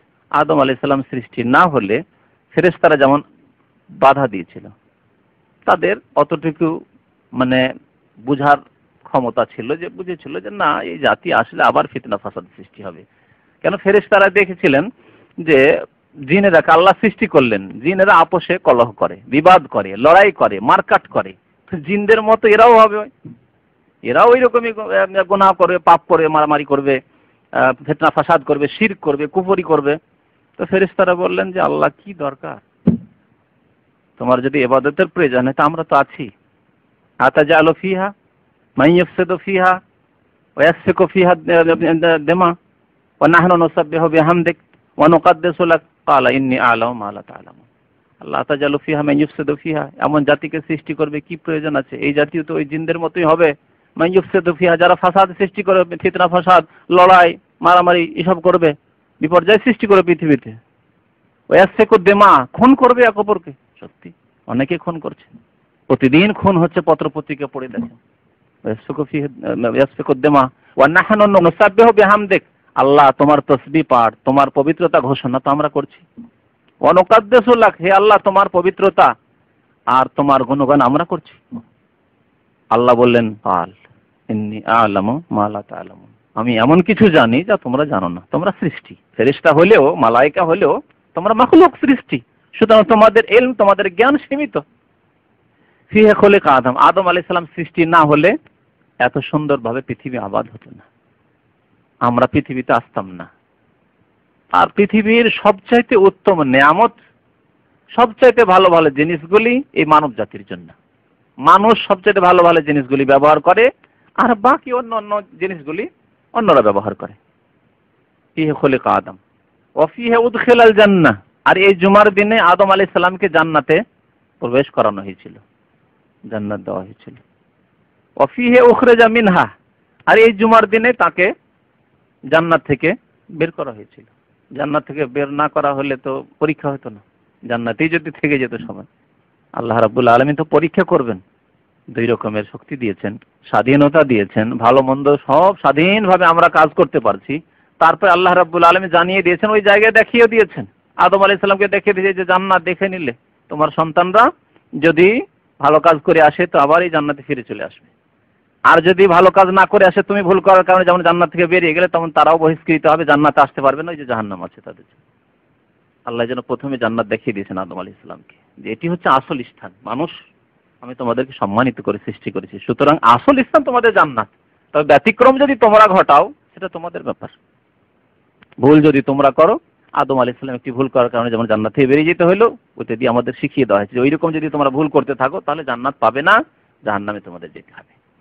ওয়া ফিহা উখরিজা মিনহা, এ তো আল্লাহর হিকমত, রহস্য ছিল পৃথিবীতে আদম আলাইহিস সালামকে পাঠিয়ে দেওয়া। ওয়ালা তাকুমুস সাআতু ইল্লা ফি ইয়াউমিল জুমআহ, কিয়ামত কায়েম হবে জুমার দিনে, কিয়ামত কায়েম হবে জুমার দিনে, বিচার হিসাব নিকাশ হবে জুমার দিনে। জুমার দিনের ফজিলতের জন্য মুসলিম শরীফের হাদিস। জুমার দিনকে সাইয়্যিদুল আইয়াম বলা হয়েছে, যেমন যে কোনো গোত্রের একজন নেতা থাকে, সরদার থাকে, একজন গ্রামের দায়িত্বশীল থাকে, একটি পরিবারের একজন মালিক থাকে, গার্জেন থাকে, ইত্যাদি ইত্যাদি, একটি দেশের একজন মালিক থাকে, রাষ্ট্রনেতা থাকে। এই দিনগুলির সরদার হচ্ছে, নেতা হচ্ছে জুমার দিন। নবী মুহাম্মদ রাসূলুল্লাহ সাল্লাল্লাহু আলাইহি ওয়াসাল্লাম একটি হাদিস আছে, হাদিসটি মুসনাদে আহমদ এবং ইবনে মাজাহতে রয়েছে। ইন্না ইয়াউমাল জুমআতি সাইয়্যিদুল আইয়াম, নিশ্চয় জুমার দিন হচ্ছে দিনের সরদার। ওয়া আযামুহা ইনদাল্লাহ, এবং আল্লাহর নিকটে সবচাইতে মর্যাদার দিন এই দিনটি, আজিম মহান দিন। ওয়া হুয়া আযামু ইনদাল্লাহি মিন ইয়াউমিল আযহা ওয়া ইয়াউমিল ফিতর, কথাটি বলছিলাম যে এই দিনটি হচ্ছে ঈদুল ফিতর, ঈদুল আযহার চাইতেও মহান দিন আল্লাহর নিকট। তাহলে এই হাদিসটিতে স্পষ্ট হলো, বাকি ওই হাদিসটি যে মুসলিম শরীফের সহিহ হাদিস, তাতে খায়রু ইয়াউমিন তালাআত ফিহি শামস, সর্বোত্তম দিন, উৎকৃষ্ট দিন, যেই দিনের উপর সূর্য উদিত হয়েছে সেটি হচ্ছে জুমার দিন। জুমার দিন যদি ভাইরা নামাজ পড়েন, মুসলিম মানুষ নামাজ পড়ে, তাহলে তাদের কাফারা রয়েছে, গুনাহ মাফ হয়ে যায়। জুমার নামাজ পড়লে গুনাহ মাফ হয়ে যায়। যতগুলি হাদিস রয়েছে গুনাহ মাফ হওয়ার ক্ষেত্রে, নেকি করে তওবা করে সমস্ত গুনাহ মাফ হবে, ছোট হোক আর বড় হোক। আহলে সুন্নাত ওয়াল জামাতের এই আকীদা, এই বিশ্বাস যে তওবা করলে যে কোনো গুনাহ আল্লাহ মাফ করে দেবেন। এমনকি শিরক করেও যদি মরার পূর্বে তওবা হয়ে যায় তাহলে আল্লাহ শিরকের গুনাহ মাফ করবেন। শিরকের গুনাহ কখন মাফ হবে না? শিরকের অবস্থায় মরে গেলে। মান মাতা ওয়া হুয়া ইয়াদউ লিল্লাহি নিদ্দান, যে ব্যক্তি মরে গেল এই অবস্থায় যে আল্লাহ ছাড়া অন্যকে ডাকে, মানে শিরক করে মরে গেল, দাখালান নার, তাহলে সে জাহান্নামে চলে গেল চিরকালের জন্য। কিন্তু মুশরিকও যদি তওবা করে, মানে মুসলমান হয়ে গেল, একজন অমুসলিম মুসলিম হয়ে গেল, একজন মুশরিক শিরক থেকে তওবা করে মুআহিদ তাওহীদবাদী হয়ে গেল, আল্লাহর ইবাদত না একমাত্র আল্লাহর ইবাদত বন্দেগী করতে লাগলো, তাহলে আল্লাহ সব মাফ, ইন্নাল্লাহ ইয়াগফিরুয যুনুবা জামিআ, আল্লাহ সমস্ত গুনাহ মাফ করে দেবেন, এই কথা বলা হয়েছে। তাহলে কাবিরা গুনাহের জন্য তওবা শর্ত রয়েছে, আর ছোট ছোট গুনাহগুলি মাফ হয় ভালো কাজ করলে। কোরআন আল্লাহ ইরশাদ করেছেন, ইন্নাল হাসানাতি ইউযহিবুনাস সাইয়্যাত, নিশ্চয় নেকি গুনাহকে ধুয়ে সাফ করে দেয়, দূর করে দেয়। নেকি করলে নেকির দ্বারা গুনাহ দূর হয়ে যায়। তো নবী করিম সাল্লাল্লাহু আলাইহি ওয়াসাল্লাম এই জুমা সম্পর্কে বলেছেন আল জুমআতু, বুখারী শরীফের হাদিস, আল জুমআতু ইলাল জুমআতি, প্রথম 5 ওয়াক্ত নামাজের কথা বলেছেন নবী করিম, as-সালাওয়াতুল খামসু ওয়াল জুমআতু ইলাল জুমআতি ওয়া রমাদানু ইলা রমাদানা মুকাফফিরাতুন লিমা বাইনাহুন্না ইযা ইজতুনিবাতিল কাবাইরু। 5 ওয়াক্ত নামাজ যারা পড়ে, তাহলে 5 ওয়াক্ত নামাজ শর্ত, জুমা পড়া মুসলমান হলে হবে না। জানি না মুসলিম ভাইরা অনেকেই, বরং আজকাল অধিকাংশ মুসলিম জুমা পড়ে, অধিকাংশ মুসলিম জুমা পড়ে, আর অধিকাংশ মুসলিম আজকাল 5 ওয়াক্ত নামাজ পড়ে না। ঠিক কিনা কথাটি? মানে জুমার দিনে জুমাটা পড়বে, সমস্ত পাপের কাজ করছে মুসলমান, জুমা পড়বে, আর মুসলমান 5 ওয়াক্ত নামাজ পড়বে না, আর পড়লেও রমজানে পড়বে। অধিকাংশ মুসলিমরা রমজানে পড়ে, রমজান পরে আর নামাজ পড়বেন না। অথচ জানি না আল্লাহর কথার উপর যদি বিশ্বাস থাকে, রাসূলুল্লাহ সাল্লাল্লাহু আলাইহি ওয়াসাল্লামের কথার প্রতি যদি বিশ্বাস থাকে, আর এই বিশ্বাসের জন্যই তো করছি, নাহলে কেন পড়বো, কেন করব বলেন? যদি জান্নাতের উপর বিশ্বাস না থাকতো, জাহান্নামে বিশ্বাস না থাকতো, মৃত্যুর পরে পুনরুত্থানের প্রতি বিশ্বাস না থাকতো, যে একদিন জবাবদিহি করতে হবে, হিসাব নিকাশের প্রতি বিশ্বাস না থাকতো, তাহলে যে যা ইচ্ছা তাই করতো, পশুর মতো জীবন যাপন করতো। কিন্তু মুসলিম পরিষ্কার পরিচ্ছন্ন সাফ সুতরা জীবন যাপন করে একটি মাত্র কারণ, যে আমরা পরকালে বিশ্বাসী। লোক দেখানো করে না, মানুষকে সন্তুষ্ট করার জন্য করে না, নিজের ক্যারিয়ার বাড়াবার জন্য করে না, নিজের খ্যাতি ছড়াবার জন্য করে না। মুসলিম, সত্যিকার যে মুসলিম, সে পরলৌকিক জীবনকে সুন্দর বানাবার জন্য, জান্নাতে সুখময় স্থান হাসিল করার জন্য, জবাবদিহির দিন যাতে করে তাকে লাঞ্ছিত না হইতে হয়, সেই জন্য ভালো কাজ করে, সেই জন্য পাপ থেকে বেঁচে থাকে। তো জানি না যেসব মুসলিম ভাইরা, আর তাদেরই সংখ্যা বেশি, তারা জুমা পড়েন কিন্তু 5 ওয়াক্ত নামাজ পড়েন না। অথচ নবী করিম সাল্লাল্লাহু আলাইহি ওয়াসাল্লামের সহিহ বুখারী হাদিস, আল্লাহ এবং রাসূলের কথার প্রতি যদি বিশ্বাস থেকে থাকে, তাহলে এই হাদিসটুকু যথেষ্ট। as-সালাওয়াতুল খামসু, 5 ওয়াক্ত নামাজ, তাহলে প্রথম 5 ওয়াক্ত নামাজ পড়তে হয়। ওয়াল জুমআতু ইলাল জুমআ, এবং এক জুমা থেকে আরেক জুমা, মানে জুমার নামাজও পড়লো। ওয়া রমাদানু ইলা রমাদান, এক রমজান থেকে আরেক রমজান, রমজান মাসের ইবাদত বন্দেগী করলো, সিয়াম পালন করলো, কিয়াম, তারাবি, যেসব ইবাদত বন্দেগী রয়েছে পালন করলো। মুকাফফিরাতুন লিমা বাইনাহুন্না, এর মধ্যে যদি গুনাহ খাতা হয়, ভুল ভ্রান্তি হয়, সবগুলি মাফ হয়ে যাবে। স্পষ্ট হাদিস, মাফ হয়ে যাবে। শর্ত একটি আছে নবী করিম সাল্লাল্লাহু আলাইহি ওয়াসাল্লামের পক্ষ থেকে, ইযা উজতুনিবাতিল কাবাইর, যখন কাবিরা গুনাহ থেকে বেঁচে থাকবে, বড় গুনাহ থেকে বেঁচে থাকতে হবে। বড় গুনাহ কাছাকাছি 70টি গুনাহ রয়েছে। ইমাম যাহাবী রাহমাতুল্লাহ আলাইহি এর উপর একটি কিতাব লিখেছেন। তার মধ্যে বড় গুনাহগুলির মধ্যে সবচেয়ে বড় গুনাহ যে গুনাহগুলি, সেগুলি 7টি রয়েছে, যেমন নবী করিম সাল্লাল্লাহু আলাইহি ওয়াসাল্লামের একটি হাদিস রয়েছে। ইনশাআল্লাহ তাআলা কোন একদিন সেই 7টি গুনাহ সম্পর্কে আলোচনা করব। নবী সাল্লাল্লাহু আলাইহি ওয়াসাল্লাম সেই হাদিসটিতে বলেছেন, ইজতানিবুস সাবআল মুবিকাত, 7টি ধ্বংসাত্মক জিনিস থেকে তোমরা বেঁচে থাকো। 7টি ধ্বংসাত্মক জিনিস, এগুলি হচ্ছে কাবিরা গুনাহ। কাবিরা গুনাহ থেকে বেঁচে থাকলে ছোট ছোট গুনাহ আল্লাহ মাফ করে দেবেন। তো ছোট গুনাহ যদি কন্টিনিউ কেউ করে, আহলে সুন্নাত ওয়াল জামাতের বিশ্বাস সবসময় করতে আছে, ছোটই গুনাহ কিন্তু সবসময় করতে আছে, তাহলে সেটি কাবিরা হয়ে যায়, সেটি কাবিরায় পরিণত হয়। কখনো কখনো হলে সেটি সাগিরা থাকে, কিন্তু ছোট ভুল যদি বারবার করতে থাকে, তাহলে সেটি কাবিরা, বড় গুনাহে পরিণত হয়ে যায়। তো বড় গুনাহ থেকে বেঁচে থাকলে 5 ওয়াক্ত নামাজ পড়া, জুমার নামাজ পড়ার ফজিলত হচ্ছে যে মধ্যেকার গুনাহগুলি মাফ হয়ে যাবে। আর একটা হাদিসে রয়েছে, শুধু তাই নয়, ওয়া জিয়াদাতু সালাসাতি আইয়াম, মানে 7 দিন 1 সপ্তাহ হতো, তো 7 দিনের তো গুনাহ মাফ হইলো, আর অধিক আরো 3 দিনের গুনাহ মাফ, আরো 3 দিনের গুনাহ মাফ। তারপরে নবী করিম সাল্লাল্লাহু আলাইহি ওয়াসাল্লাম একটি আয়াত পাঠ করেছিলেন, মান জাবিল হাসানাতে ফালাহু আশরু আমসালিহা, কেউ যদি নেকি করে তা কত হয়? 10 গুণ হয়। তাহলে আপনি যখন নেক আমল করলেন, তখন জিয়াদা সালাসাত আইয়াম, আল্লাহ ফাও দিলেন, ফাও বুঝেন তো না আমাদের দেশে ওই। আর অনেকের কাছে ওজন করে দেওয়ার পর একটা বেশি করে উঠিয়ে দিল, কলা নিলেন, আম নিলেন, একটা আম বেশি উঠিয়ে দিল। আসলে যারা এইরকম মানে কেনাকাটা করে, ওরা যেটা কিনলো সেটার চাইতে বেশি খুশি হয় ফাওটাতে, কিন্তু যদি একটা ছোট্টই হয়, ঠিক কিনা? তা আল্লাহ কিছু ফাও দেবেন, তার মধ্যে এই জিয়াদাতু সালাসাত আইয়াম, 7 দিনের গুনাহ তো মাফ হলোই, সেই হাদিসের আলোকে জিয়াদাতু সালাসাত আইয়াম, অধিক 3 দিনের গুনাহ মাফ হলো, সেটি ফাও। মানে আবার তো আগামী জুমা পড়বেনই আপনি, আবার তো 7 দিন আছেই, কিন্তু 3 দিন অগ্রিম মাফ হয়ে গেল। 3 দিনের ছোটখাটো গুনাহ, সাগিরা গুনাহ অগ্রিম মাফ হয়ে গেল। জুমার দিনের কিছু আদব কায়দা রয়েছে, সুন্নত, তার মধ্যে একটি হচ্ছে গোসল করা, আর একটি হচ্ছে সুগন্ধি লাগানো, আর একটি হচ্ছে মিসওয়াক করা, আর একটি হচ্ছে যেটি সবচেয়ে ভালো লেবাস পোশাক আপনার, সেটি পরা। আর এই ক্ষেত্রে সুন্নত হচ্ছে সম্ভব হলে জুমার দিনের জন্য একটি খাস লেবাস রাখা, যেটা আমাদের অনেকের পক্ষে হয়তো সম্ভব হয় না। আমরা অফিস করার জন্য অনেকে বিশেষ লেবাস রাখি না, ইউনিফর্ম, হ্যাঁ, অথবা স্পেশাল ড্রেস যেটা পরে শুধু অফিসে যাবেন, এই টাই লাগিয়ে তো অমুক তমুক বিশেষ লেবাস আছে, ওটা ছাড়া আপনি যাবেন না অফিসে যাওয়া যাবে না অন্য লেবাস ছাড়া। অথচ নবী করিম সাল্লাল্লাহু আলাইহি সাল্লামের সুন্নতে একটি হাদিস আছে যে একবার এক ধরনের কাপড় বিক্রি হতে আসলো, তো সাহাবারা বললেন, ইয়া রাসূলুল্লাহ লাউ ইশতারাইতা হাযিহি, যদি এই কাপড়টা আপনি কিনে নিতেন, ওয়া তাজাম্মালতা বিহি লিল জুমআতি ওয়া লিল উফুদে, এবং তার দ্বারা আপনি সৌন্দর্যতা অবলম্বন করতেন বা সুন্দর হতেন, সাজতেন সেই কাপড় পরে, আপনি কিসের জন্য? দুটি কথা বলেছিলেন সাহাবায়ে কেরামরা। লিল উফুদ, যখন প্রতিনিধিরা আসে, বিভিন্ন প্রতিনিধি দল আসে কথা বলার জন্য, অমুসলিম কথা বলার জন্য আসে ইসলাম সম্পর্কে, অথবা নতুন মুসলিম হয়েছে তারা প্রতিনিধি হিসাবে তাদের কিছু লোক পাঠায়, একটি গোটা মহল্লা, গোটা এলাকা মুসলমান হয়েছে, কবিলা মুসলমান হয়ে গেছে বংশ, তারা 2-4 জন 10 জন 20 জনকে প্রতিনিধি পাঠিয়েছে, যাও আমরা তো মুসলমান হয়ে গেছি, কি ফরজ সবার পক্ষে তো যাওয়া সম্ভব নয়, যাও জেনে আসো রাসূলুল্লাহ সাল্লাল্লাহু আলাইহি ওয়াসাল্লামের কাছে। এরকম অনেক প্রতিনিধি আসতো নবী করিম সাল্লাল্লাহু আলাইহি ওয়াসাল্লামের কাছে। একটি বছর নবম হিজরিকে সানাতুল উফুদ বলা হয়, প্রতিনিধির বছর বলা হয় ইসলামের ইতিহাস। যখন মক্কা বিজয় হয়ে গেল, বিশেষ করে অমুসলিম অনেক প্রতিনিধি এসেছিল, মক্কা যখন বিজয় হয়ে গেল, অনেকে শুধু এদিকে তাকিয়েছিল যে দেখি এই তামাশায় কি হচ্ছে, এ মক্কার কুরাইশদের আর মুহাম্মদ সাল্লাল্লাহু আলাইহি ওয়াসাল্লামের লড়াইয়ে অবস্থা কোন দিকে গড়ায়, এর প্রতীক্ষায় ছিল অনেকেই। যখন দেখলো যে আরে ব্যাপার স্যাপার তো খারাপ, এখন তো ইসলামের দিকে অবস্থা গড়িয়ে গেল, ইসলামের ভবিষ্যৎ উজ্জ্বল মনে হচ্ছে, এরা শুধু সুবিধাবাদী ছিল। পরে আল্লাহ রাব্বুল আলামিন তাদের অনেকেরই ইসলামকে সুন্দর করে দিয়েছিলেন, তারা সুন্দর মুসলিম হয়ে গেছিলেন, কিন্তু তারা অবস্থার প্রতীক্ষায় ছিল যে কোন দিকে যায় অবস্থা।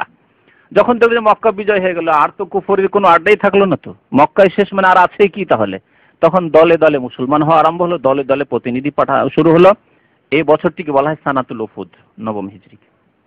তো সাহাবারা বলেছেন রাসূলুল্লাহ সাল্লাল্লাহু আলাইহি ওয়াসাল্লামকে যে আপনি এই লেবাসটি পরবেন যখন প্রতিনিধিরা আসবে, তখন তাদের সাথে সাক্ষাতের দিনে, ওয়ালিল জুমাত, এবং জুমার দিনে। জুমার দিনের জন্য স্পেশাল একটি পোশাক রাখা, এটি সুন্নত, যা সাহাবায়ে কেরামরা সবাই জানতেন। গোসল করা অত্যন্ত গুরুত্বপূর্ণ। গোসল কেন করতে হবে, হিকমত কি? আমি অনেক ভাইকে জিজ্ঞেস করেছি যে গোসল করতে হবে কেন, হিকমত? ভাই আপনি গোসল প্রত্যেক জুমার দিনে গোসল করেন, আপনাকে হিকমত জানতে হবে না কেন? বিনা গোসলে যদি আপনি থাকেন, শরীর থেকে গন্ধ আসতে পারে না? আসতে পারে, স্বাভাবিক গন্ধ আসা। একজন সাবালক মানুষের শরীর থেকে কারো কম কারো বেশি কিন্তু গন্ধ আসতে পারে, যাতে মুসল্লি ভাইদের, মুসলিম ভাইদের কষ্ট হবে মসজিদে। তারপরে ফেরেশতারা যারা অত্যন্ত পরিষ্কার পরিচ্ছন্ন আল্লাহর বান্দা, আল্লাহর মাখলুক, তাদের কষ্ট হবে। সুতরাং গোসল করে সাফ সুতরা পরিষ্কার পরিচ্ছন্ন হয়ে জুমার দিনে জুমার মসজিদে উপস্থিত হতে হবে, বিশেষ করে গরমের সিজনে।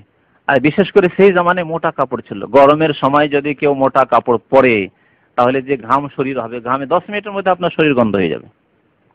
নবী করিম সাল্লাল্লাহু আলাইহি ওয়াসাল্লাম কঠোরভাবে তাকিদ করেছেন। এমনকি হাদিসে রয়েছে গোসলু ইয়াউমিল জুমাতে ওয়াজিবুন আলা কুল্লি মুহতালিম, জুমার দিনের গোসল করা ওয়াজিব প্রত্যেক সাবালক ব্যক্তির উপর, মুহতালিম যে সাবালক হয়েছে। যদিও উলামায়ে কেরামরা বলেছেন ওয়াজিব মানে অত্যন্ত তাকিদ রয়েছে, ওয়াজিব মানে ফরজ নয়, ওয়াজিব মানে ফরজ নয়, মানে সুন্নতে মুআক্কাদা, বা যারা ওই ওয়াজিব আর ফরজ তফাৎ করেছেন তাদের কাছে কাছাকাছি সুন্নতে মুআক্কাদা আর ওয়াজিব। তো ওয়াজিব মানে অত্যন্ত তাকিদ রয়েছে নবী করিম সাল্লাল্লাহু আলাইহি ওয়াসাল্লামের সাথে পক্ষ থেকে এই গোসলের ক্ষেত্রে। তো গোসল করা নবী করিম সাল্লাল্লাহু আলাইহি ওয়াসাল্লামের আদেশ যে জুমার দিনে গোসল করবে। আর মিসওয়াক এর জন্য করবেন যে মিসওয়াকের মাধ্যমে মুখমণ্ডল পরিষ্কার হবে, মুখ পরিষ্কার হবে, দাঁত পরিষ্কার হবে। আপনি সুগন্ধি লাগাবেন, যে গোসল করার পরে কিছু লোক আছে গোসল করলেও গন্ধ ছড়ায়, আছে কি লোক? তার সাথে যদি ভালো সুগন্ধি লাগান তাহলে কমপক্ষে আপনার গন্ধটা দূর হয়ে যাবে, দূর না হলেও হালকা হয়ে যাবে, কম হয়ে যাবে। নবী করিম সাল্লাল্লাহু আলাইহি ওয়াসাল্লাম আরেকটা হাদিসে বলেন ইন্না হাযা ইয়াউমু ঈদিন, এই জুমার দিনটি হচ্ছে ঈদের দিন। তাহলে সাপ্তাহিক ঈদ হচ্ছে জুমার দিন, এটি একটি ঈদের দিন। আর বাৎসরিক ঈদ দুইটি আমাদের, ঈদুল ফিতর, ঈদুল আযহা। ঈদে মিলাদুন নবী নয়, আমাদের সবার ঈদে মিলাদুন নবী রয়েছে না, সেজন্য সতর্ক করে দেওয়া ভালো যে ঈদে মিলাদুন নবী বলে কোনো কিছু নেই। মিলাদুন নবী মানে নবী করিম সাল্লাল্লাহু আলাইহি ওয়াসাল্লামের জন্মবার্ষিকী, আর জন্মবার্ষিকীর ঈদ নেই। এই জন্মবার্ষিকীর ঈদ খ্রিস্টানদের কাছে ছিল 25শে ডিসেম্বর। এই খ্রিস্টানরা যখন আমাদের দেশের উপর হুকুমত করতে গেল 250 বছর ধরে ইংরেজরা, তখন আমরা গোলামি করতে করতে, দৈহিক গোলামি করতে করতে মানসিক গোলামি করতে লাগলাম। খ্রিস্টানরা যা করে মনে করি এটাই ভালো কাজ, হয়তো খ্রিস্টানরা যা বলে এই কথাই ভালো, হয়তো খ্রিস্টানরা যা শিক্ষা দেয় এটাই ভালো শিক্ষা হয়তো। হ্যাঁ, এই করতে করতে এমন হলাম যে আরে খ্রিস্টানরা, ইংরেজরা এরা তো 25শে ডিসেম্বরে হযরত ঈসা আলাইহিস সালামের জন্মবার্ষিকী পালন করছে, তাহলে তো আমাদেরকেও করা উচিত, আমরা কেন ছাড়ি, আমরা মুহাম্মদ রাসূলুল্লাহ সাল্লাল্লাহু আলাইহি ওয়াসাল্লাম বেশি হকদার এর জন্য। এই বিদাতি যুক্তি দিয়ে এই বিদাতি ঈদ আবিষ্কার করে ফেললো এক শ্রেণীর লোকেরা, ঈদে মিলাদুন নবী। অথচ নবী করিম সাল্লাল্লাহু আলাইহি ওয়াসাল্লাম কঠোরভাবে নিষেধ করেছেন যে তোমরা কাফেরদের সাদৃশ্যতা অবলম্বন করবে না। কেন সাদৃশ্যতা অবলম্বন করলে মানে তারা সামনে চলছে আর তার পিছনে পিছনে যদি চলেন, তাহলে এটি গোলামি, দৈহিক গোলামির সাথে সাথে মানসিক গোলামি। আর মানসিক গোলামি মানুষকে তখন ইসলাম থেকে দূরে সরিয়ে দেবে। তখন যে তাদের মধ্যে কুফর রয়েছে, তাদের মধ্যে বাতিল রয়েছে, সে সম্পর্কে আপনি সজাগ থাকবেন না। সব ভালো লাগবে তাদের। মানুষের প্রকৃতি এরকম, গোলামি করতে লাগলে সব ভালো লাগতে লাগে। যেমন তাদের সংস্কৃতি, তাদের সভ্যতা, তাদের শিক্ষা দীক্ষা, তাদের শিক্ষা কাঠামো, তাদের অবাধ মেলামেশা, একই সাথে নারী পুরুষের শিক্ষা মুসলিমদেরকে ভালো লাগছে। কত ভালো লাগছে যে মুসলিমদের এই সৌদি আরব ছাড়া পৃথিবীর আর কোনো দেশ নেই যে দেশে পৃথক শিক্ষা আছে। কত যে ভালো লাগছে মুসলিম দেশের নেতৃস্থানী থেকে শুরু করে সর্বসাধারণকে, বলুন দেখি। অথচ এর ক্ষতিকর দিকগুলি প্রত্যেক গার্জেন জানছে যে আমার মেয়ের জন্য, আমার ছেলের জন্য কত ক্ষতি করে। আর দিনের দিন আপনারা ঘটনা শুনতেই আছেন, এইসব দুর্ঘটনা শুনতেই আছেন যে কি হচ্ছে এই সহশিক্ষায়।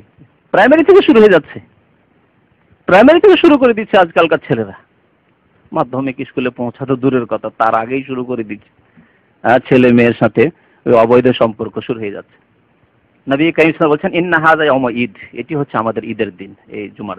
জাআলাহুল্লাহু লিল মুসলিমিন, মুসলমানদেরকে আল্লাহ ঈদের দিন দান করেছেন।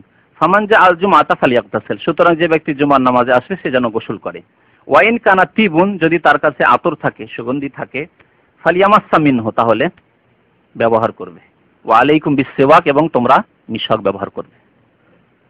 বিশেষ করে জুমার দিনের ক্ষেত্রে নবী করিম সাল্লাল্লাহু আলাইহি ওয়াসাল্লামের এই হাদিস, ইবনে মাজাহ এই হাদিসটি রয়েছে, আল্লামা নাসিরুদ্দিন আলবানী হাদিসটিকে হাসান বলেছেন। এছাড়াও ফরজ নামাজের জন্য নবী করিম সাল্লাল্লাহু আলাইহি ওয়াসাল্লাম মিসওয়াক করার কথা বলেছেন। লাউলা আন আশুক্কা আলা উম্মতি লা আমারতুহুম বিসসিওয়াক ইনদা কুল্লি সালাতিন, যদি আমার উম্মতের জন্য কষ্টকর না হতো তাহলে তাদেরকে আদেশ করতাম বাধ্যতামূলক। আদেশ রয়েছে কিন্তু মুস্তাহাব আদেশ রয়েছে, মানে সুন্নাত। মিসওয়াক করা প্রত্যেক নামাজের জন্য বা ওযুর জন্য দুই রকম হাদিস রয়েছে, ওযুর সাথেও হাদিস রয়েছে এবং নামাজের সাথেও হাদিস রয়েছে। লা আমারতুহুম বিসসিওয়াকে, তাদেরকে মিসওয়াক করার আদেশ দিতাম, ইনদা কুল্লি সালাতিন, প্রত্যেক নামাজের সময়, সালাতের সময়। তাহলে এটি সালাত, প্রসিদ্ধ হাদিসে সালাত রয়েছে। আর একটি হাদিসে রয়েছে ইনদা কুল্লি ওযুইন, প্রত্যেক ওযুর সময়। সুতরাং দুইটি হাদিসের উপর আমল করতে হলে ওযুর সময় মিসওয়াক করেন আর নামাজের সময় মিসওয়াক করেন। আমাদের দেশের লোকেরা এই আরবদের মতো এই অভ্যস্ত নয় নামাজের সময় মিসওয়াক করে, সেজন্য তারা এটাকে আজব মনে করে। এরকম কেমন কথা হলো, মুখটা পরিষ্কার করলাম না আর মিসওয়াক করে নিলাম না।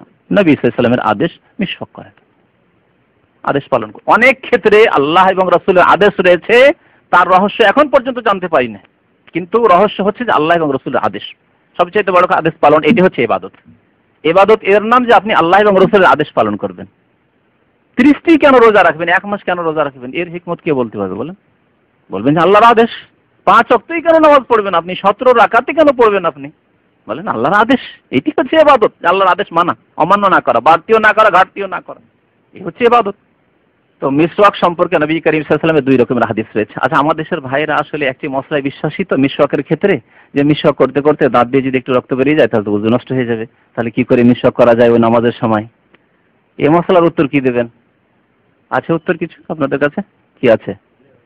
রক্ত বেরোলে ওযু ভাঙে না। এ তো দাঁতে তো রক্ত বেরোলে অল্প রক্ত, বেশি রক্ত বেরোলে ওযু নষ্ট হয় না। শুনে রাখেন কথাটি। যদি কিছু কিছু ফাকিরা, দুই একজন ফাকির বলেছেন যে ওযু নষ্ট হয়, কিন্তু সহিহ হাদিসের আলোকে রক্ত শরীর থেকে বের হলে ওযু ভঙ্গ হয় না, ওযু নষ্ট হয় না। দলিল বুখারী শরীফ উঠিয়ে দেখবেন ওযুর চ্যাপ্টার। এবং দুইটি ঘটনা মনে রাখেন এই ক্ষেত্রে। একটি হচ্ছে হযরত ওমর রাদিয়াল্লাহু তাআলা আনহুর শাহাদাতের ঘটনা। হযরত ওমর রাদিয়াল্লাহু তাআলা আনহু ফজরের নামাজে তার উপরে অগ্নি পূজক গোলাম আক্রমণ করছে, ফেরোজ তার নাম।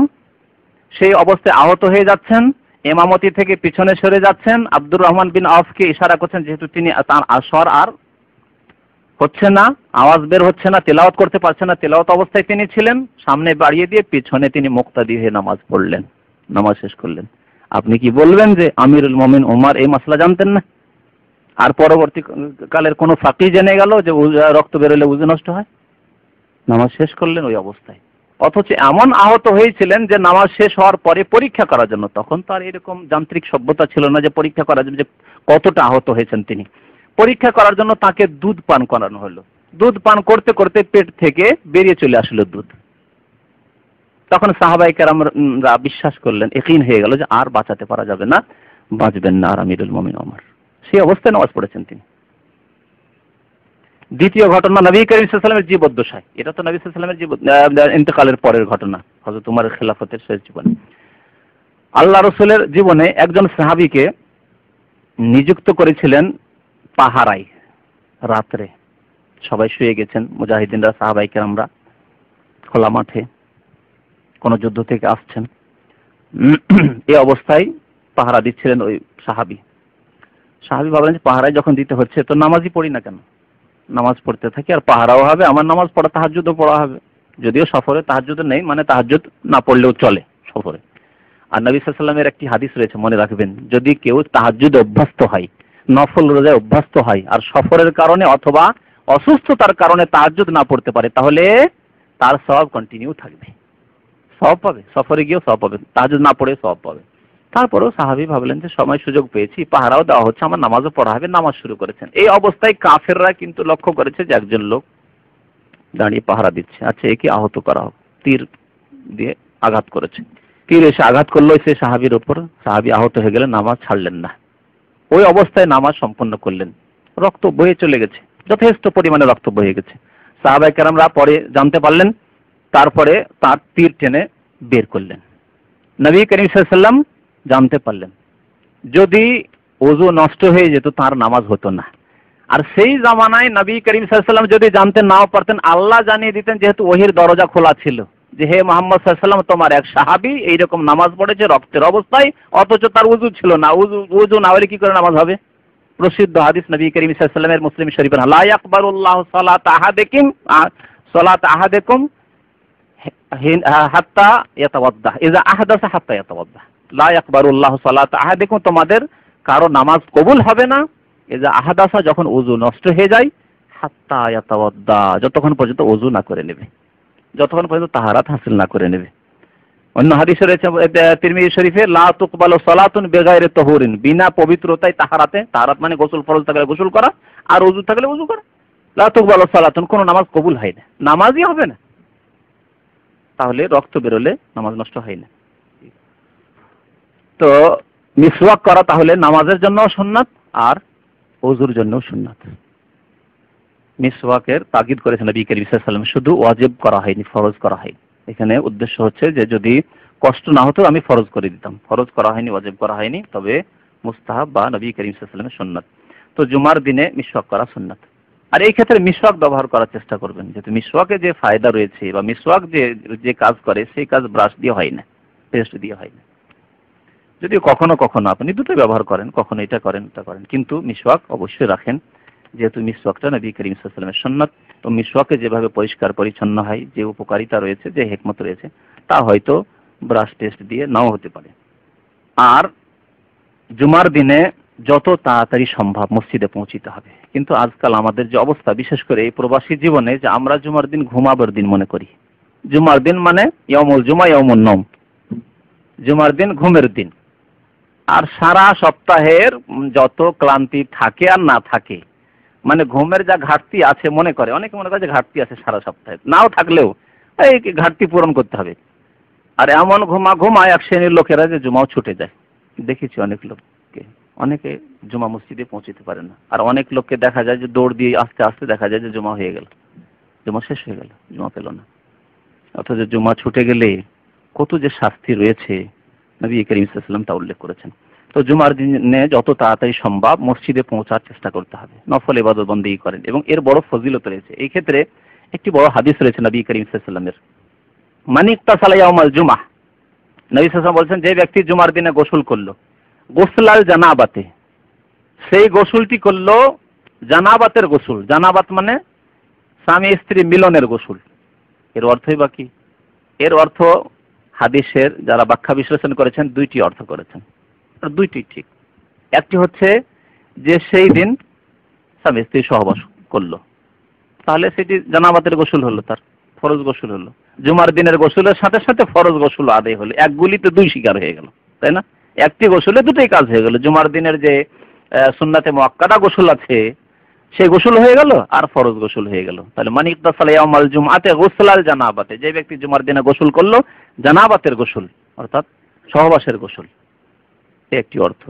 তো এই দিনে সহবাস, তাহলে সহবাস হয়, তাহলে সহবাস এই দিনে হলে এর হিকমত হচ্ছে যে আপনি, আজকাল তো পাড়ায় পাড়ায় মসজিদ, তারপরে পাড়ায় পাড়ায় মসজিদে যেতে সামনে কত মহিলা আসবে বেপরদা হয়ে, আসতে পারে, কিন্তু যদি সেই দিনে আপনার স্বামী স্ত্রী মিলন হয়ে থাকে, কমপক্ষে গুনার চাহিদা একেবারে কমে যাবে, ঠিক কিনা বলেন?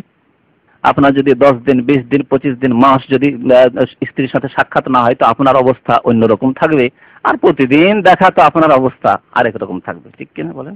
সত্য, বাস্তব সত্য। তো সেই দিনেই যদি মিলন হয়ে থাকে তাহলে আর গুনার দিকে নজর যাবে না। রাস্তা দিয়ে যাবেন জুমা মসজিদে, আপনার গুনাহ হবে না, চোখের গুনাহ হবে না। আর যদি পরিচিত হয় তো কেমন আছেন ভালো আছেন বলতে কি জবানের গুনাহ, কথার গুনাহ, এই যে জবানের গুনাহ, জবানের জেনা বলা হয়েছে, তাও হবে না। এক শ্রেণীর লোকেরা সুযোগ পেলে কেমন আছেন করতে করতে দিল লম্বা করে কথাবার্তা মহিলাদের সাথে, কথার জেনা, জবানের জেনা। তো এগুলি হবে না। আরে আমার ঘরেই তো আছে, তো দরকার কি, এদিক সেদিক কেন মন যাবে? তারপরে আল্লাহর ভয় সর্বোপরি, সবচাইতে বড় যে উপদেশ দানকারী, যা বলছিলাম, এই চেতনা যে আল্লাহ আমাদেরকে প্রত্যক্ষ করছেন। তো গোসলাল জানাবার একটি অর্থ যে তাহলে সেই দিন সহবাস করাও ভালো। আর একটি অর্থ হচ্ছে যে গোসলটি করতে হবে সুন্দর করে। মানিক তাসালা ইয়াউমাল জুমা, জুমার দিনে গোসল করবে কেমন?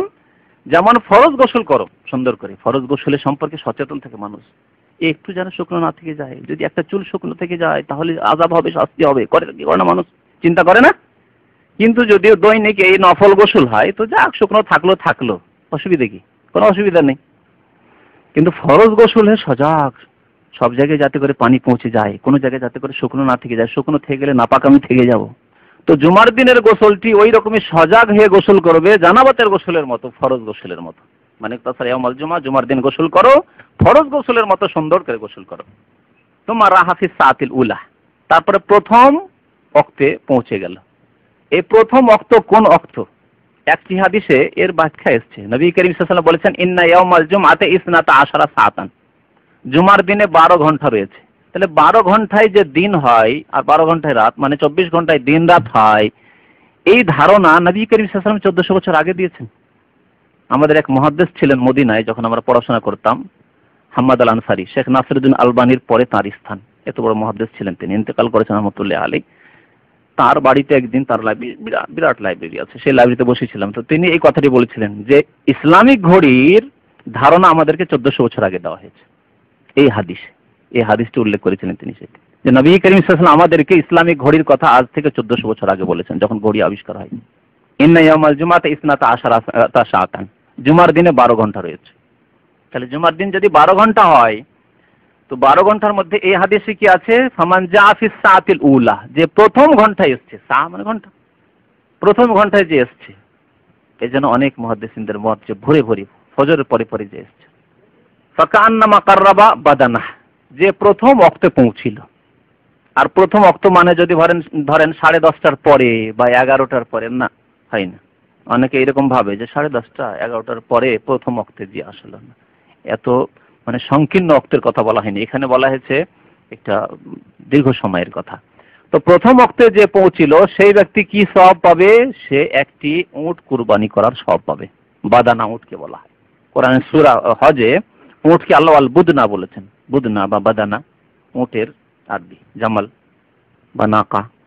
ফাকান্নামা কাররাবা বাদানা, সে একটি উট কুরবানি করার সওয়াব পেল। ওমান রাহা ফিস সাআতিস সানিয়াতে, কেউ যদি দ্বিতীয় ওয়াক্তে যায় বা দ্বিতীয় ঘন্টায় যায়, ফাকান্নামা কাররাবা বাকারাতান, সে গাভী কুরবানি করলো, গাভী কুরবানি করার সওয়াব পেল। জুমার সওয়াব তো আছে, এটা এক্সট্রা সওয়াব হচ্ছে আগে ভাগে পৌঁছার। ওমান রাহা ফিস সাআতিস সালিসাতে, কেউ যদি তৃতীয় ঘন্টায় পৌঁছে, ফাকান্নামা কাররাবা কাবশান, সে দুম্বা কুরবানি করলো, দুম্বা বা ছাগল বা ভেড়ি কুরবানি করলো। এখানে হাদিসে নবী সাল্লাল্লাহু আলাইহি ওয়াসাল্লাম বলেছেন কাবশান আকরান, শিংওয়ালা, আকরান কারণ মানে শিং হয়, তো শিং বিশিষ্ট দুম্বা কুরবানি করলো।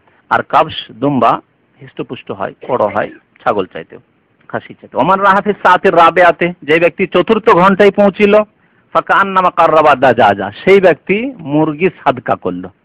মুরগির ক্ষেত্রে কেন সাদকার তর্জমা করে দিলাম? অত চলেছে না কারবা, কুরবানি হয় না সেই জন্য।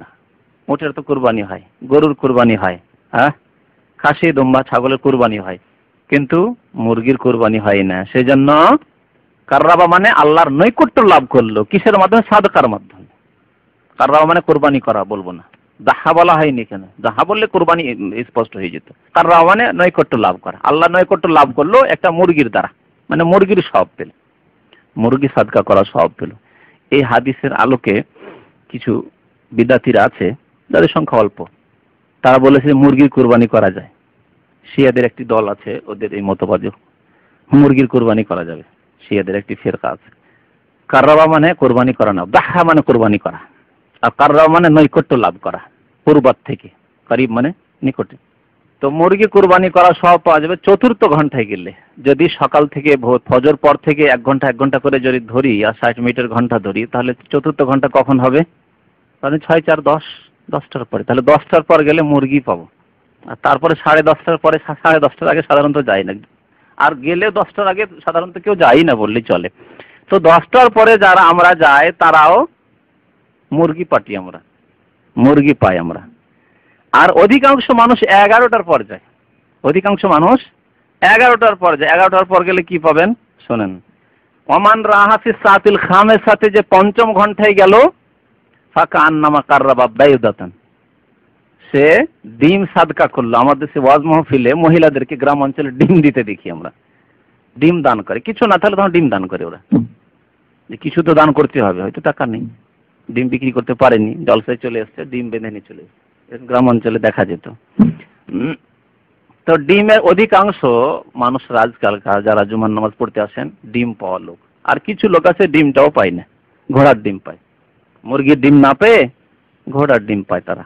তারা যারা খুতবা শুরু হওয়ার পর আসে, না দৌড়িয়ে তো ওটা তো নামাজ, খুতবা শুরু হয়ে গেলে ঘোড়ার ডিম হয়ে গেল, আর কিচ্ছু পাবে না। এই সওয়াব আর পাবেন না খুতবা শুরু হয়ে গেলে, বুঝতে পারছেন?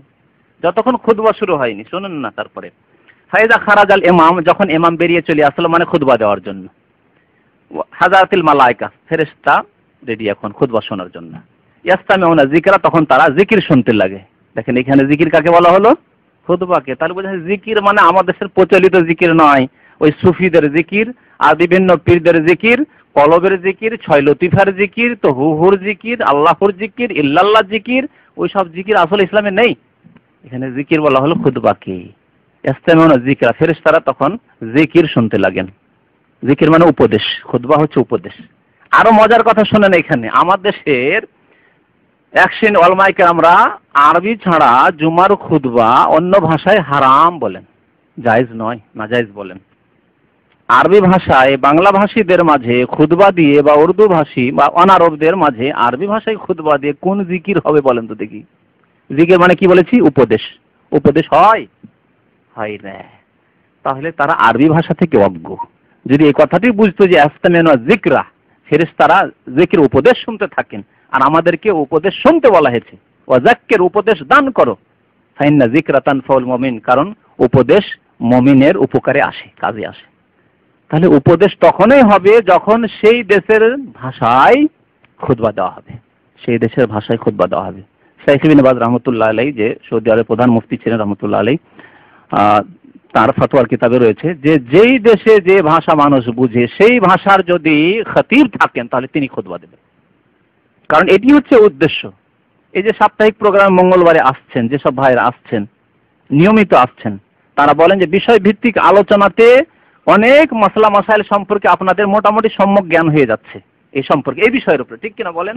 এই বিষয়ের জন্য আপনাদেরকে প্রস্তুত হয়ে মঙ্গলবারে সময় বের করতে হচ্ছে, ঠিক কিনা?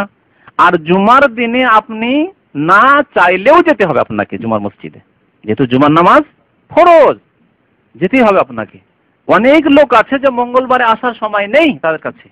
অনেক লোক আছে জুমার পর আমরা আসর পর্যন্ত যে দিনই আলোচনা করি তাতে সময় দেওয়া সম্ভব নয় তার পক্ষে, ব্যবসায় ব্যস্ত, চাষবাসে ব্যস্ত, অন্য কোনো কাজে ব্যস্ত, তার পক্ষে সময় দেওয়া সম্ভব নয়। কিন্তু জুমার দিনে তার ইবাদতে তাকে আসতেই হবে সেখানে।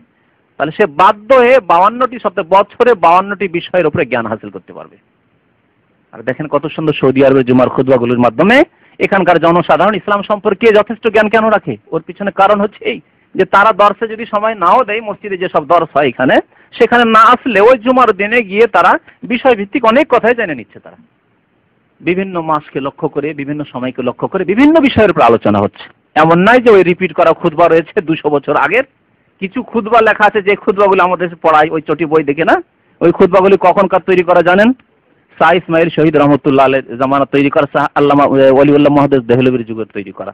আর আল্লামা ওলিউল্লাহ মুহাদ্দিস দেহলভির যুগ হচ্ছে কি বলা হয়, 16 শতাব্দী। তো সেই কালের আজকে থেকে প্রায় কতগুলি লেখা আছে 100 বছর আগে, কতগুলি 200 বছর, কতগুলি 300 400 বছর আগে। সেই খুতবাগুলিকে যেহেতু লেখা হয়েছে ওই জামানায়, শাহ ওলিউল্লাহ মুহাদ্দিস দেহলভির খুতবা, এটি হচ্ছে তার ছেলে শাহ আব্দুল আজিজ তার খুতবা বলে লেখা আছে সেই ভূমিকাতে। এই খুতবাগুলি শাহ আব্দুল আজিজ দিল্লিতে যখন তিনি ছিলেন, তখন যখন ইসলামিক হুকুমত ছিল মোগলদের, তখন পড়া হতো। তখনকার খুতবাগুলি আপনাদেরকে আমাদেরকে শোনানো হয় খুতবা। তখনকার সমস্যা কি ধরনের ছিল, তারপরে কত জামানার আবর্তন বিবর্তন হলো, তারপরে ইংরেজরা আসলো, সমস্যা আলাদা ধরনের হলো, তারপরে আবার দেশ স্বাধীন হলো, পার্টিশন হলো, ভাগ হয়ে গেল, এক দেশ দুই দেশে বিভক্ত হলো, দুই দেশ আবার 3 দেশে বিভক্ত হলো। মুসলমানদের নানান রকমের সমস্যা, তখন না টিভি ছিল, না তখন ফিল্ম ছিল, না তখন এই রকমের গান বাজনা ছিল, না এইসব ছিল, এইসব হারাম কাজ ছিল। সুতরাং ওই 200 250 300 বছর আগের খুতবা দিয়ে কি হবে সমাজের? যদিও তারা আরবি বুঝে, ওই খুতবা দিয়ে কি সমাজের সংস্কার হবে? এ হচ্ছে আমাদের জুমার খুতবার অবস্থা। তো জুমার দিনে আগে ভাগে পৌঁছিতে হবে, না হলে আরেকটি হাদিসে রয়েছে সাথে বাড়তি, যে যখন ইমাম সাহেব চলে আসেন আর খুতবা শুরু হয়ে যায়, তৌয়াতি সুহুফ, ইয়াকতুবুনাল আউয়াল ফাল আউয়াল, কে প্রথমে এসেছেন নাম লিখতে থাকে। তারপরে যখন খুতবা শুরু হয়ে গেল, তখন ডায়েরি যেটা ছিল বা রেজিস্টার ছিল, ফেরেশতারা বন্ধ করে দেন, আর কারো নাম লিস্ট করা হয় না। তাহলে জুমার দিনের লিস্টে নাম আসলো না, বাকি জুমার নামাজ হয়ে যাবে, ফরজ আদায় হবে, কিন্তু জুমার দিনে উপস্থিতির যে একটা লিস্ট আছে রেজিস্টারে, সেই রেজিস্টারে আপনার আমার নাম নোট করা হবে না যদি খুতবা শুরু হওয়ার পরে আমরা মসজিদে পৌঁছি। জুমার দিনে আসলে মসজিদে এসে কিছু আদব কায়দা রয়েছে, যে আদব কায়দাগুলি অনেকে লঙ্ঘন করি।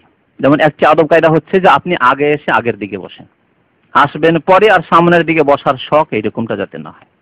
সামনের দিকে বসার জন্য যখন আগ্রহী আপনি, তখন আগে ভাগে এসে বসেন। আর দুজন মানুষ কাছাকাছি হয়ে বসে আছে, রাস্তা নেই, আর তার উপরে আপনি লোকজনকে বলছেন একটু সরো সরো, আর সরাচ্ছেন আর চলে যাচ্ছেন, সরাচ্ছেন আর চলে যাচ্ছেন তাদের কাঁধের ওপর দিয়ে, লাফ দিয়ে দিয়ে, এটি নিষিদ্ধ, নবী করিম সাল্লাল্লাহু আলাইহি ওয়াসাল্লাম নিষেধ করেছেন। আরো একটি জিনিস নবী করিম সাল্লাল্লাহু আলাইহি ওয়াসাল্লাম নিষেধ করেছেন, যা অনেকে করি, তা হচ্ছে যে দুজন বসে আছেন, হয়তো দুজন বন্ধু অথবা দুজন ভাই, অথবা বাবা ছেলেকে নিয়ে বসে আছে, বিভিন্ন রকমের হতে পারে, ঠিক কিনা? সে চায় যে আমার পাশে আমার ছেলে বসে থাক, ঠিক কিনা? আমার ভাই আমার পাশে থাক, আমার বন্ধু আমার পাশে থাক। দুজনে এক জায়গায় বসেছেন, যে আমরা একসাথে আগে ভাগে এসেছেন, বসেছেন। অনেকে করে সরাই, একটু সরেন, জায়গা দেন। ভাই দুই ভাই এক জায়গায় বসেছিল, বা ছেলেকে নিয়ে বসেছিল, দুজনকে সরিয়ে দিয়ে মধ্যখানে বসে, এটা পছন্দ করে না যে আপনি ওখানে বসুন, এটি নিষেধ। লা তুফাররিক বাইনা ইসনাইন, নবী করিম সাল্লাল্লাহু আলাইহি ওয়াসাল্লাম বলেছেন যে দুইজনের মাঝে তুমি পৃথক করিও না, যে দুইজনকে সরিয়ে দিয়ে মধ্যখানে জায়গা নেবে, এরকম কাজ করবে না। জায়গা যদি তোমার সমান থাকে তাহলে বসো, আর তোমার সমান জায়গা নেই, অল্প স্বল্প একটু জায়গা আছে, এখন সরিয়ে সরিয়ে বসবে দুজনকে, হতে পারে দুইজন ঘনিষ্ঠ মানুষ বা আপনজন, তারা পাশাপাশি বসতে চায়, আর তার আগে এসে বসেছে, তাদের হক রয়েছে। এই ভুলগুলি অনেকে করি আমরা জুমার দিন, নিষেধ। আর জুমার দিনের ক্ষেত্রে এই যে আদবগুলি রয়েছে, দিনী মজলিসের আদব, দিনী মজলিসে যারা পরে এসেছেন পিছন দিকে বসবেন, পরে আসার পরে আবার সামনের দিকে আসতে হবে, আর এখানেই বসতে হবে ওখানে বসতে হবে না, এরকম করা ঠিক না। তো নবী করিম সাল্লাল্লাহু আলাইহি ওয়াসাল্লামের একটি হাদিস রয়েছে যে মান তাখাত্তা রিকাবান নাস ইয়াউমাল জুমআহ ইত্তাখাযা জিসরান ইলা জাহান্নাম, ইবনে মাজার হাদিস, যদিও হাদিসটি একটু যঈফ। যে ব্যক্তি মানুষের কাঁধের ওপর দিয়ে লাফ দিয়ে দিয়ে জুমার দিনে মসজিদে আগের দিকে গেল, সেই ব্যক্তি নিজের পথ জাহান্নামের দিকে তৈরি করল। তাহলে কঠোর শাস্তির কথা, নিষিদ্ধ, হারাম। নবী সাল্লাল্লাহু আলাইহি ওয়াসাল্লাম আরেকটি হাদিসে বলছেন, যা রাজুলুন ইয়াতাখাত্তা রিকাবান নাস, নবী সাল্লাল্লাহু আলাইহি ওয়াসাল্লামের জামানায় একজন লোক আসলো, আর কাঁধের ওপর দিয়ে লাফিয়ে লাফিয়ে সামনের দিকে যাচ্ছে। ওয়ান নবী সাল্লাল্লাহু আলাইহি ওয়াসাল্লাম ইয়াখতুবু, খুতবা শুরু হয়ে গেছে, নবী সাল্লাল্লাহু আলাইহি ওয়াসাল্লাম খুতবা দিচ্ছেন। ফাকালা লাহু নবী সাল্লাল্লাহু আলাইহি ওয়াসাল্লাম, নবী করিম সাল্লাল্লাহু আলাইহি ওয়াসাল্লাম বলেন, ইজলিস ফাকাদ আযাইতা ওয়া আনাইতা, বসে যাও, তুমি মানুষকে কষ্ট দিলে এবং তুমি বিলম্বেও আসলে। এমনিতে দেরি করে আসবে, বিলম্বে আসবে, আর কষ্ট দিবে মানুষকে। ফাকাদ আযাইতা ওয়া আনাইতা, বিলম্বে এসে তুমি মানুষকে কষ্ট দিচ্ছ, বসে যাও। তাহলে মসজিদে আসার বেশ কিছু আদব রয়েছে, তার মধ্যে একটি আদব রয়েছে যা হচ্ছে তাহিয়াতুল মসজিদ পড়া। মসজিদে যে কোনো সময় আসেন তাহিয়াতুল মসজিদ পড়তে হবে। আমার দেশের মানুষরা মযহাবী গোঁড়ামির কারণে করে কি, যে খুতবা শুরু হয়ে গেলে আর তাহিয়াতুল মসজিদ পড়বে না, এসে বসে যাবে। যদি খুতবা শুরু হয়ে যায় তাহলে মোটেই নামাজ পড়বে না। অথচ নবী করিম সাল্লাল্লাহু আলাইহি সাল্লাম এমনি সময়ের জন্য আর বিশেষ করে জুমার দিনের জন্য আদেশ করেছেন যে 2 রাকাত নামাজ পড়ে সাইনবোর্ড লাগিয়ে দিয়ে যে নামাজ পড়া চলবে না, নামাজ পড়া চলবে না, লাল বাতি হয়ে গেলে নামাজ পড়া যাবে না, মানে খুতবা শুরু হয়ে গেছে আর নামাজ পড়া যাবে না, আর বিশেষ সময়ে তাদের নামাজ পড়া যাবে না। এই কথা জুমার দিনে যে কোনো সময় পৌঁছেন, মাথার উপরে সূর্য থাকুক আর যেখানেই থাকুক, আর খুতবা শুরু হয়ে যাক। বুখারী শরীফের হাদিস রয়েছে যে একজন লোক জুমার দিন আসলো, আসার পরে বসে গেল, মাসলা জানাচ্ছিলেন, বসে গেল। নবী করিম সাল্লাল্লাহু আলাইহি ওয়াসাল্লাম খুতবা দিচ্ছিলেন, খুতবা দেখে চলো খুতবা শুনি, বসে গেল। নবী সাল্লাল্লাহু আলাইহি ওয়াসাল্লাম বললেন যে হাল সাল্লাইতা রাকাতাইন, নামাজ পড়েছো 2 রাকাত? তো বলছে আল্লাহ। নবী সাল্লাল্লাহু আলাইহি ওয়াসাল্লাম কুম ফাসাল্লি রাকাতাইন, দাঁড়াও এবং তুমি 2 রাকাত নামাজ পড়ে বসো। অন্য হাদিসে রয়েছে ইজা দাখালা আহাদুকুল মসজিদা ফালা ইয়াজলিস হাত্তা ইউসাল্লি রাকাতাইন, তোমাদের কেউ যখন মসজিদে প্রবেশ করবে অতক্ষণ বসবে না, ফালা ইয়াজলিস বসবে না, হাত্তা ইউসাল্লি রাকাতাইন যতক্ষণ 2 রাকাত নামাজ না পড়বে। এটি বুখারী শরীফের হাদিস। তাহলে এটি হচ্ছে আম হাদিস, মানে যে কোনো সময়ের জন্য, যে কোনো ওয়াক্তের জন্য। আর জুমার দিনের জন্য বিশেষ হাদিস হচ্ছে, এমনকি খুতবা শুরু হয়ে গেলেও 2 রাকাত নামাজ পড়ে বসতে হবে। আমি তো আমাদের দেশে আরেকটি জিনিস দেখেছি যে খুতবা শুরু হয়নি কিন্তু এক শ্রেণীর লোকের আছে এসে একটু বসে 1 মিনিট হলেও বসবে, আধা মিনিট হলেও বসবে, বসার পর আবার উঠে পড়বে। দেখেছেন এই দৃশ্য? এর যুক্তি এখন পর্যন্ত খুঁজে পায় না, এমনকি কোনো মযহাবে খুঁজে পায় না। হাদিস বিরোধিতা ছাড়া আর কোনো যুক্তি খুঁজে পায় না, এমনকি হানাফি মযহাবেও নেই। যদি কোনো মযহাবে থাকে যে খুতবার সময় নামাজ পড়া যাবে না, এটি থাকতে পারে, আছে, কিন্তু এই যে মসজিদে এসে বসে যেতে হবে তারপরে উঠে আবার শুরু করতে হবে, এটি তাদের অভ্যাস শুধু। আর এই অভ্যাসটি তাদেরকে জানি না এই শয়তান করিয়ে দিয়েছে নাকি আল্লাহ জানে, যে নবী সাল্লাল্লাহু আলাইহি ওয়াসাল্লাম ওই হাদিসের বিরোধিতা হোক, যে হাদিসে বলা হয়েছে যে প্রথম নামাজ পড়ো তারপর বসো মসজিদে। মসজিদের আদব হচ্ছে যে তার হক দেওয়া, তার হক হচ্ছে 2 রাকাত নামাজ পড়া কমের পক্ষে। আর মসজিদে এসে যারা আগে ভাগে আসবেন ইমাম সাহেবের কাছাকাছি বসবেন, ইমাম সাহেবের কাছাকাছি বসতে হবে, যত কাছে যাওয়া সম্ভব কাছে গিয়ে, জায়গা থাকলে কাছে গিয়ে বসতে হবে। এক শ্রেণীর লোকের আসার পরে ওই পিছন দিকে বসে যায়, অথচ এসছে 10টা সাড়ে 10টাতে এসছে, আর পিছন দিকে হেলানা লাগাবে, যে হেলানা দেওয়ার জায়গা নেই সেজন্য পিছন দিকে বসে আছে। না, হতবাগ আসবে আগে আর নেকি নেবে না প্রথম কাতারের দ্বিতীয় কাতারে, বলেন দেখি কেমন কথা হলো? তো নবী করিম সাল্লাল্লাহু আলাইহি ওয়াসাল্লাম একটি হাদিসে বলছে উহদুরুল জুমআ, তোমরা জুমাতে উপস্থিত হও, ওয়াদনু মিনাল ইমাম, এবং ইমামের তোমরা কাছাকাছি হয়ে বসো। ফাইন্নার রাজুলা লা ইয়াকুনু মিন আহলিল জান্নাতি, মানুষ জান্নাতি হয়, ফায়াতাআখারু আনিল জুমা, কিন্তু জুমা থেকে যখন পেছনে থাকে ওই পিছনের কাতারে বসবে, গিয়ে পিছনের কাতারে বসবে। ফায়ুআখারু আনিল জান্নাহ, তার কারণে তাকে জান্নাতে যেতে বিলম্ব করে দেওয়া হবে। জান্নাতে যাবে কিন্তু শেষে যাবে, হয়তো আমল থাকলে জান্নাতে যাবে কিন্তু দেরিতে যাবে। ওয়া ইন্নাহু লামিন আহলি, অথচ সে জান্নাতি। কিন্তু জুমায় এসে ওই পিছন কাতারে বসা যে অভ্যাস, ওই যে আমাদের দিয়াক ভাই হেলানা দিয়ে আছেন, এতে কোনো অসুবিধা নেই, হয়তো পরে এসছেন আপনারা। ওই রকম কিছু লোক আছে জুমা মসজিদে দেখবেন ওই হেলানা দিয়ে বসে আছে পিছন দিকে, অথচ আগে এসছে।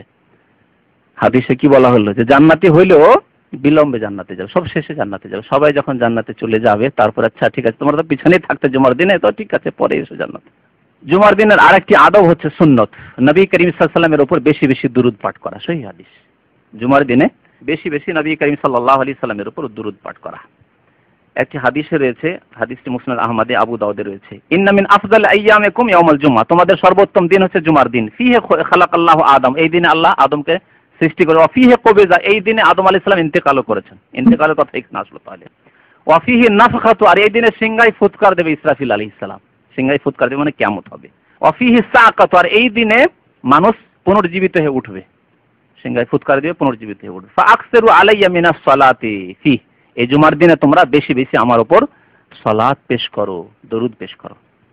ফাইন্না সালাতাকুম মারুদাতুন আলাইয়া, কারণ তোমাদের দরুদ আমার উপর পেশ করা হয়। তোমাদের দরুদ মানে দোয়া, নবী সাল্লাল্লাহু আলাইহি ওয়াসাল্লামের জন্য দোয়া, দরুদ পাঠ করা, সালাম, এগুলো হচ্ছে নবী করিম সাল্লাল্লাহু আলাইহি ওয়াসাল্লামের জন্য দোয়া।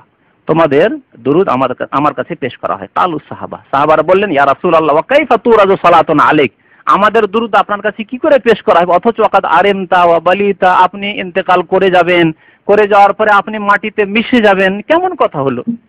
তারা জানতেন না ততদিন পর্যন্ত যে নবীদের পবিত্র দেহকে মাটিতে খেতে পারেন না, মাটির উপর আল্লাহ হারাম করেছেন, এ কথা তাদের জানা ছিল না। তাই জিজ্ঞেস করলেন তারা যে আপনি মাটিতে মিশে যাবেন, কি করে আপনার উপর পেশ করা হবে? নবী করিম সাল্লাল্লাহু আলাইহি ওয়াসাল্লাম বলেন ইন্নাল্লাহ হাররামা আলাল আরদি, আল্লাহ জমিনের ওপর হারাম করেছেন, মাটির ওপর, আনতা আকুল আজসাদ আল আম্বিয়া, যে নবীদের দেহকে খেতে পারবে, এ কথা আল্লাহ হারাম করেছেন। তাহলে শুধু আমাদের নবীর কথা বলা হয়নি, আম্বিয়া যে কোনো নবীর দেহকে মাটি খেতে পারবে না, আল্লাহ হারাম করেছেন। তাহলে দুরুদ পাঠ করা হচ্ছে নবী করিম সাল্লাল্লাহু আলাইহি ওয়াসাল্লামের আদেশ, জুমার দিনে বেশি বেশি দুরুদ পাঠ করবেন। কিভাবে? সহিহ বুখারী হাদিস আছে যে দুরুদ পাঠ এইভাবে করো। সাহাবারা জিজ্ঞেস করলেন যে সালাম তো আমরা শিখলাম আত্তাহিয়াতুতে, কিন্তু দুরুদ কি করে পাঠ করব? নবী সাল্লাল্লাহু আলাইহি ওয়াসাল্লাম তখন দুরুদ ইব্রাহিম শিখিয়ে দিয়েছেন, আল্লাহুম্মা সাল্লি আলা মুহাম্মদ ওয়া আলা আলি মুহাম্মদ ইলা আখিরি, আল্লাহুম্মা বারিক আলা মুহাম্মদ ওয়া আলা আলি মুহাম্মদ ইলা আখিরি। তো নবী করিম সাল্লাল্লাহু আলাইহি ওয়াসাল্লামের উপর জুমার দিনে বেশি বেশি দুরুদ পাঠ করা সুন্নাত। জুমার দিনে একটি সময় আছে যেই সময়টি অত্যন্ত গুরুত্বপূর্ণ। এই সময়ে যেই কোনো দোয়া করেন আপনি, ভালো দোয়া, হারাম কাজের দোয়া নয়, জায়েজ দোয়া, বৈধ জিনিস চান, দুনিয়ার জিনিস হোক আর আখিরাতের জিনিস হোক, আল্লাহ এই দোয়া প্রত্যাখ্যান করেন না, রদ করেন না, দোয়া কবুল হয়ে যায়। আবু মুসা আশআরী রাদিয়াল্লাহু তাআলা আনহুর একটি হাদিস রয়েছে, তিনি বলছেন সেই সময়টি সম্পর্কে, সেই সময় সম্পর্কে অনেক মত আছে। হাফেজ ইবনে হাজার রাহমাতুল্লাহ আলাইহি ফাতুল বারী যে একটি ভাষ্য রয়েছে বুখারী শরীফের, তাতে 40-এর অধিক উক্তি নকল করেছেন। তারপরে 2টি উক্তিকে তিনি প্রাধান্য দিয়েছেন। তার মধ্যে একটি হচ্ছে যে ইমাম সাহেব আবু মুসা আশআরী রাদিয়াল্লাহু তাআলা এই উক্তিটি বর্ণনা করেছেন যে এই সময়টি হচ্ছে জুমার দিনে যেই সময় দোয়া কবুল হয়, হিয়া মা বাইনা আন ইয়াজলিসাল ইমামু আলাল মিম্বারি লিল খুতবা ইলা আন তুকযাস সালাহ। ইমাম সাহেব যে মেম্বারের উপর খুতবা দেওয়ার জন্য বসলেন, সেই সময় থেকে শুরু করে নামাজ শেষ হওয়া পর্যন্ত এই সময়টুকু। তো এই সময়ে দোয়া করার সময় আর কখন? খুতবার সময় খুতবা শুনতে হবে, খুতবা শুনতে হবে। 2 খুতবার মাঝে যে অল্প সময় আছে সেই সময় দোয়া করবেন। তারপরে যে নামাজ শেষ হওয়া পর্যন্ত, তাই নামাজের সেজদার মধ্যে দোয়ার স্থান, সেজদায় বেশি বেশি দোয়া করতে বলা হয়েছে, এই সময় দোয়া করবেন। 3 বার তাসবিহ পড়ে নিয়ে দোয়া করেন আপনি।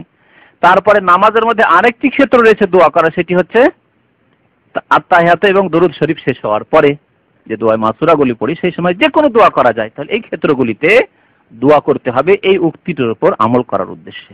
আবু মুসা আশআরী সাহাবী এই উক্তি বর্ণনা করেছেন।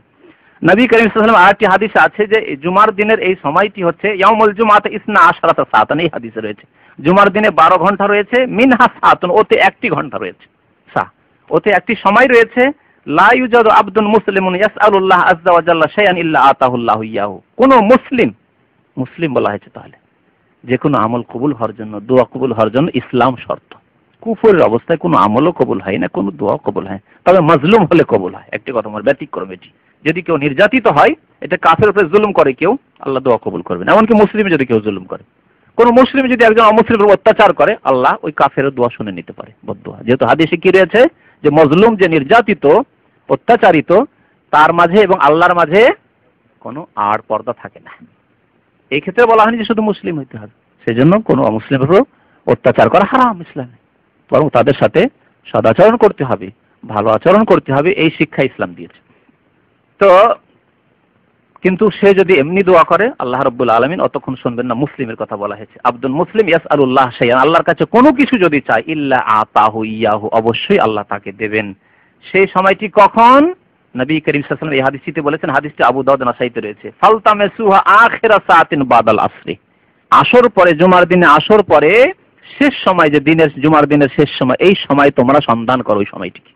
এজন্য আল্লাহর নেক বান্দারা যাদের কাছে সময় থাকে, আমরা দেখেছি যে তারা আসর পরে জুমার দিনে মাগরিব পর্যন্ত ইবাদত বন্দেগী করেন। যাদেরকে আল্লাহ সুযোগ দিয়েছেন, অবসর রয়েছেন, মার্কেটে ঘোরাফেরা না করে একটু খেয়াল রাখলেই তো হয় যে আসর পরে আমি দিন চর্চা করব, দোয়া করব, জিকির আজকার করব, কোরআন তেলাওয়াত করব, সবগুলি ইবাদত বন্দেগী। এর মধ্যেই দোয়া করছেন আপনি, এর মাধ্যমে আপনি আল্লাহকে স্মরণ করছেন, দ্বীনি কিতাব পড়ছেন, তাহলে এর মধ্যে কখনো না কখনো কোনোদিন তো এই দোয়া কবুল হয়ে যাবে। আর একটি দোয়া যদি কবুল হয়ে যায়, আপনার উদ্দেশ্য রয়েছে যে আল্লাহ এটি আমি চাই, আল্লাহ দেবেন আপনাকে, ইল্লা আতাহু ইয়াহু।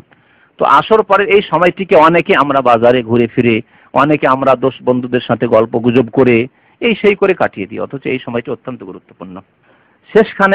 শেষ করার আগে সময় হতে যাচ্ছে, নবী করিম সাল্লাল্লাহু আলাইহি সাল্লামের হাদিস যে কেউ যদি জুমা ছাড়ে বিনা কোনো শরীয়তি কারণ, শরীয়তি কারণ হচ্ছে, শরীয়তি কারণ কি জুমা ছাড়ার?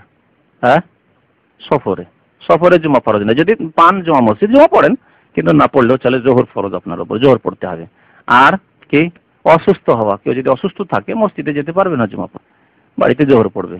আর শত্রু যদি ভয় থাকে, শত্রু ভয়, বাড়ি থেকে বেরোলে মেরে দিবে, এরকম আশঙ্কা বাড়ি ঘেরাও করে রয়েছে, বা শহরে শত্রু রয়েছে, সুযোগে রয়েছে, বাড়িতে বেরোলে মারবে, তাহলে সে যাবে না জামা পড়তে। তো জুমার নামাজ শরীয়তি ওযর ছাড়া। আর ঘুম যেটা বললেন সেটা ওই রকমের ঘুম যদি হয়, অনিচ্ছাকৃত ঘুম হয় তাহলে হবে। আর ঘুমিয়ে গেছে ইচ্ছা করেই, আর কোনো ব্যবস্থাপনা রাখেনি, কাউকে বলেও রাখেনি, জুমার দিন বলে রাখতে হবে ভাই। আপনার যদি ঘুম বেশি গাঢ় থাকে তাহলে বলে রাখেন যে ভাই আমাকে উঠিয়ে দিও, যেহেতু আমার রাতের ঘুম বাকি আছে, সকালে শুয়েছি জানি না, তো জাগিয়ে দিও। আর আজকাল তো জাগার অনেক ব্যবস্থা আছে, প্রত্যেকের পকেটে পকেটে জাগার ব্যবস্থা আছে, তাই না? মোবাইলে অ্যালার্ম আছে, চেষ্টা করলেই হয়। আজকাল তো ফজরে জাগা আরো সহজ হয়ে গেছে। ওই টেবিল ঘড়ি অনেক সময় ধোকা দেয়, কিন্তু এই মোবাইলে তো ধোকা দেয় না, তাই? মোবাইলের অ্যালার্ম ঠিকই বাজে। তো মানুষ চেষ্টা করলেই হয় শুধু। তো নবী করিম সাল্লাল্লাহু আলাইহি সাল্লাম বলেছেন যে মান তারাকা সালাসু জুমা, কেউ যদি 3টি জুমা জীবনে ছেড়ে দেয় বিনা ওজরে, তাহাওয়ানান অবহেলা করে, অবহেলা যাচ্ছি করে, অথবা ব্যবসা বাণিজ্যে, অথবা আপনার ঘুমিয়ে, যেভাবে হোক না কেন অবহেলা করে। তাবা পরপর বলা হয়নি এই হাদিসে, কিন্তু সালাসু জুমা 3 জুমা বলা হয়েছে। অনেকে বলেন যে পরপর, কিন্তু পরপর না, এখানে হাদিসে যেহেতু পরপর বলা হয়নি, 3টি জুমা যদি ছেড়ে দেয় বিনা ওজরে, সফর ওজর, সুতরাং যদি কেউ সফর থাকে, তবে ইচ্ছা করে জুমার দিনেই সফর, অথবা জুমার দিনে সফর না করে অন্য সময় সফর করলে চলতো, জুমার দিন বিকালে গেলেও চলতো, এই ক্ষেত্রে বলা হয়েছে যে ঠিক নয় জুমার দিনে সফর করা। আর যদি এইরকম বাধ্য হতে হয় জুমার দিন সফর না করে হচ্ছে না, আপনার ফ্লাইট সেই দিনই রয়েছে, আপনার ট্রেন হয়তো সপ্তাহে রয়েছে, যারা ট্রেনে সফর করেন সেই দিনই রয়েছে, তাহলে উপায় নেই, সেই দিন ছাড়া অন্য দিনে বুকিং পাওয়া যায়নি, তাহলে ঠিক আছে ওজর মুসাফির। কিন্তু ইচ্ছা করে, অথচ সেই জুমা পড়ে যাওয়া সম্ভব ছিল বা অন্য দিনে সফর করা সম্ভব ছিল, জুমার দিনে সফর করা ঠিক নয়। তো ইচ্ছা করে কেউ যদি অবহেলায় 3 জুমা ছাড়ে, তবে আল্লাহ আলা কালবিহি, আল্লাহ তার অন্তরে মোহর মেরে দেবেন, তালা মেরে দেবেন, আর ভালো কথা ঢুকবে না, আর 5 ওয়াক্ত নামাজি হতে পারবে না সে, আর সৎ ব্যক্তি হতে পারবেন না, পাপিষ্ঠ হয়েই মারা যাবে সে, তবে আল্লাহ আলা কালবিহি। আরেকটি হাদিসে রয়েছে, এই হাদিসটি রয়েছে মুসনাদ আহমদে এবং আবু দাউদ তিরমিজি নাসাইতে রয়েছে। আরেকটি হাদিস মান তারাকাল জুমআতা সালাসান, যে 3টি জুমা ছেড়ে দিল মিন গায়রি উযরিন, বিনা ওজরে, ফাহুয়া মুনাফিকুন, সে মুনাফিক। জুমা ছেড়ে দিল সে মুনাফিক। ইবনে খুজাইমা হাদিস রয়েছে, ইবনে হিব্বানে হাদিস রয়েছে। শেষখানে শুধু একটি গুরুত্বপূর্ণ জিনিস বাকি থেকে গেছে, সেটি হচ্ছে জুমার রাকাত বা জুমার দিনের জুমার নামাজের সংখ্যা। জুমার নামাজের সংখ্যা, ফরজের সংখ্যা সবার জানা, 2 রাকাত আল্লাহ ফরজ করেছেন। জুমা পড়লে 2 রাকাত, কিন্তু জুমা যদি কেউ না পড়ে, তার ওজর থাকে, তাহলে কি পড়বে? জোহর পড়তে হবে 4 রাকাত। 2 রাকাত আল্লাহ ফরজ করেছেন। আর ওই যে জোহরের 4 রাকাত ছিল, আর বাকি 2 রাকাতের বদলে আল্লাহ রাব্বুল আলামিন সেই ঘাটতি পূরণ করেছেন খুতবা দিয়ে। তাহলে খুতবা শোনা অত্যন্ত গুরুত্বপূর্ণ, এই জন্য খুতবা শোনা ওয়াজিব, জুমার দিনের খুতবা শোনা ওয়াজিব। এই জন্য যারা খুতবা শোনে না তাদের নাম ফেরেশতাদের রেজিস্টারে লেখা হয়নি। খুতবাকে অবহেলা করবেন না। অনেকে জুমার মসজিদে তো হাজির হয়ে গেলাম, নামাজ তো পেয়ে গেলাম 2 রাকাত, জুমার নামাজটি পেলেন কিন্তু অর্ধেক পেলেন আপনি সওয়াব, জুমার খুতবার অর্ধেক সব চলে গেল। তো জুমার ফরজ নামাজ 2 রাকাত, আর বাকি কি নামাজ রয়েছে? মসজিদে যখন যাবেন তখন সহিহ হাদিসের আলোকে তাহিয়াতুল মসজিদ, মসজিদ সালামি 2 রাকাত নামাজ রয়েছে। তাহলে 2 কত হলো? 4 রাকাত নামাজ। আর জুমার নামাজের পরে মসজিদে যদি পড়েন তাহলে 4 রাকাত রয়েছে। বাড়িতে নবী করিম সাল্লাল্লাহু আলাইহি সাল্লাম এসে 2 রাকাত পড়তেন। যদি মসজিদে না পড়ে বাড়িতে পড়েন তাহলে 2 রাকাত যথেষ্ট। এই হাদিস থেকে আরেকটি শিক্ষা পাওয়া যায় যে সুন্নত নামাজ, নফল নামাজ, ফরজ ছাড়া অন্য কোনো নামাজ বাড়িতে পড়লে দ্বিগুণ সওয়াব। এগুলোকে ইস্তেমবাদ বলা হয়। এই মসলা থেকে যে নবী সাল্লাল্লাহু আলাইহি সাল্লাম মসজিদে পড়লে 4-এর কথা বলেছেন, আর বাড়িতে পড়লে 2 কেন পড়েছেন তিনি? কারণ বাড়িতে 2 রাকাত পড়লেই 4 রাকাতের সওয়াব পাওয়া যায়। জি, 2 পড়লেন কিন্তু 4-এর সওয়াব পেয়ে গেলেন। কারণ কি, হিকমত কি বলেন দেখি?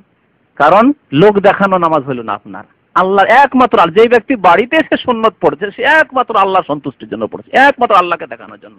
আর যে মসজিদে দীর্ঘক্ষণ ধরে সুন্নত পড়তেই আছে, অনেকে দেখছে মাশাআল্লাহ ডাক্তার সাহেব তো বড়ই পরেজগার লোক রে ভাই, দুনিয়ার লোক সবাই চলে গেল মসজিদ থেকে, এই নামাজ পড়তেই আছে। কত নামাজ পড়ে ভাই? হ্যাঁ, এই যে লোকের প্রশংসা পেয়ে গেল, দুনিয়াতে একটা ভাগ পেয়ে গেল প্রশংসা। অথবা তার মনে যদি শয়তান ঢুকে যায় যে লোকে তোমাকে ভালোই বলছে, তাহলে তো গেল, আরো গেল বিপদ। এই জন্য বাড়িতে নামাজ পড়লে 2 রাকাত পড়লে 4 রাকাতের সওয়াব পাওয়া যাবে।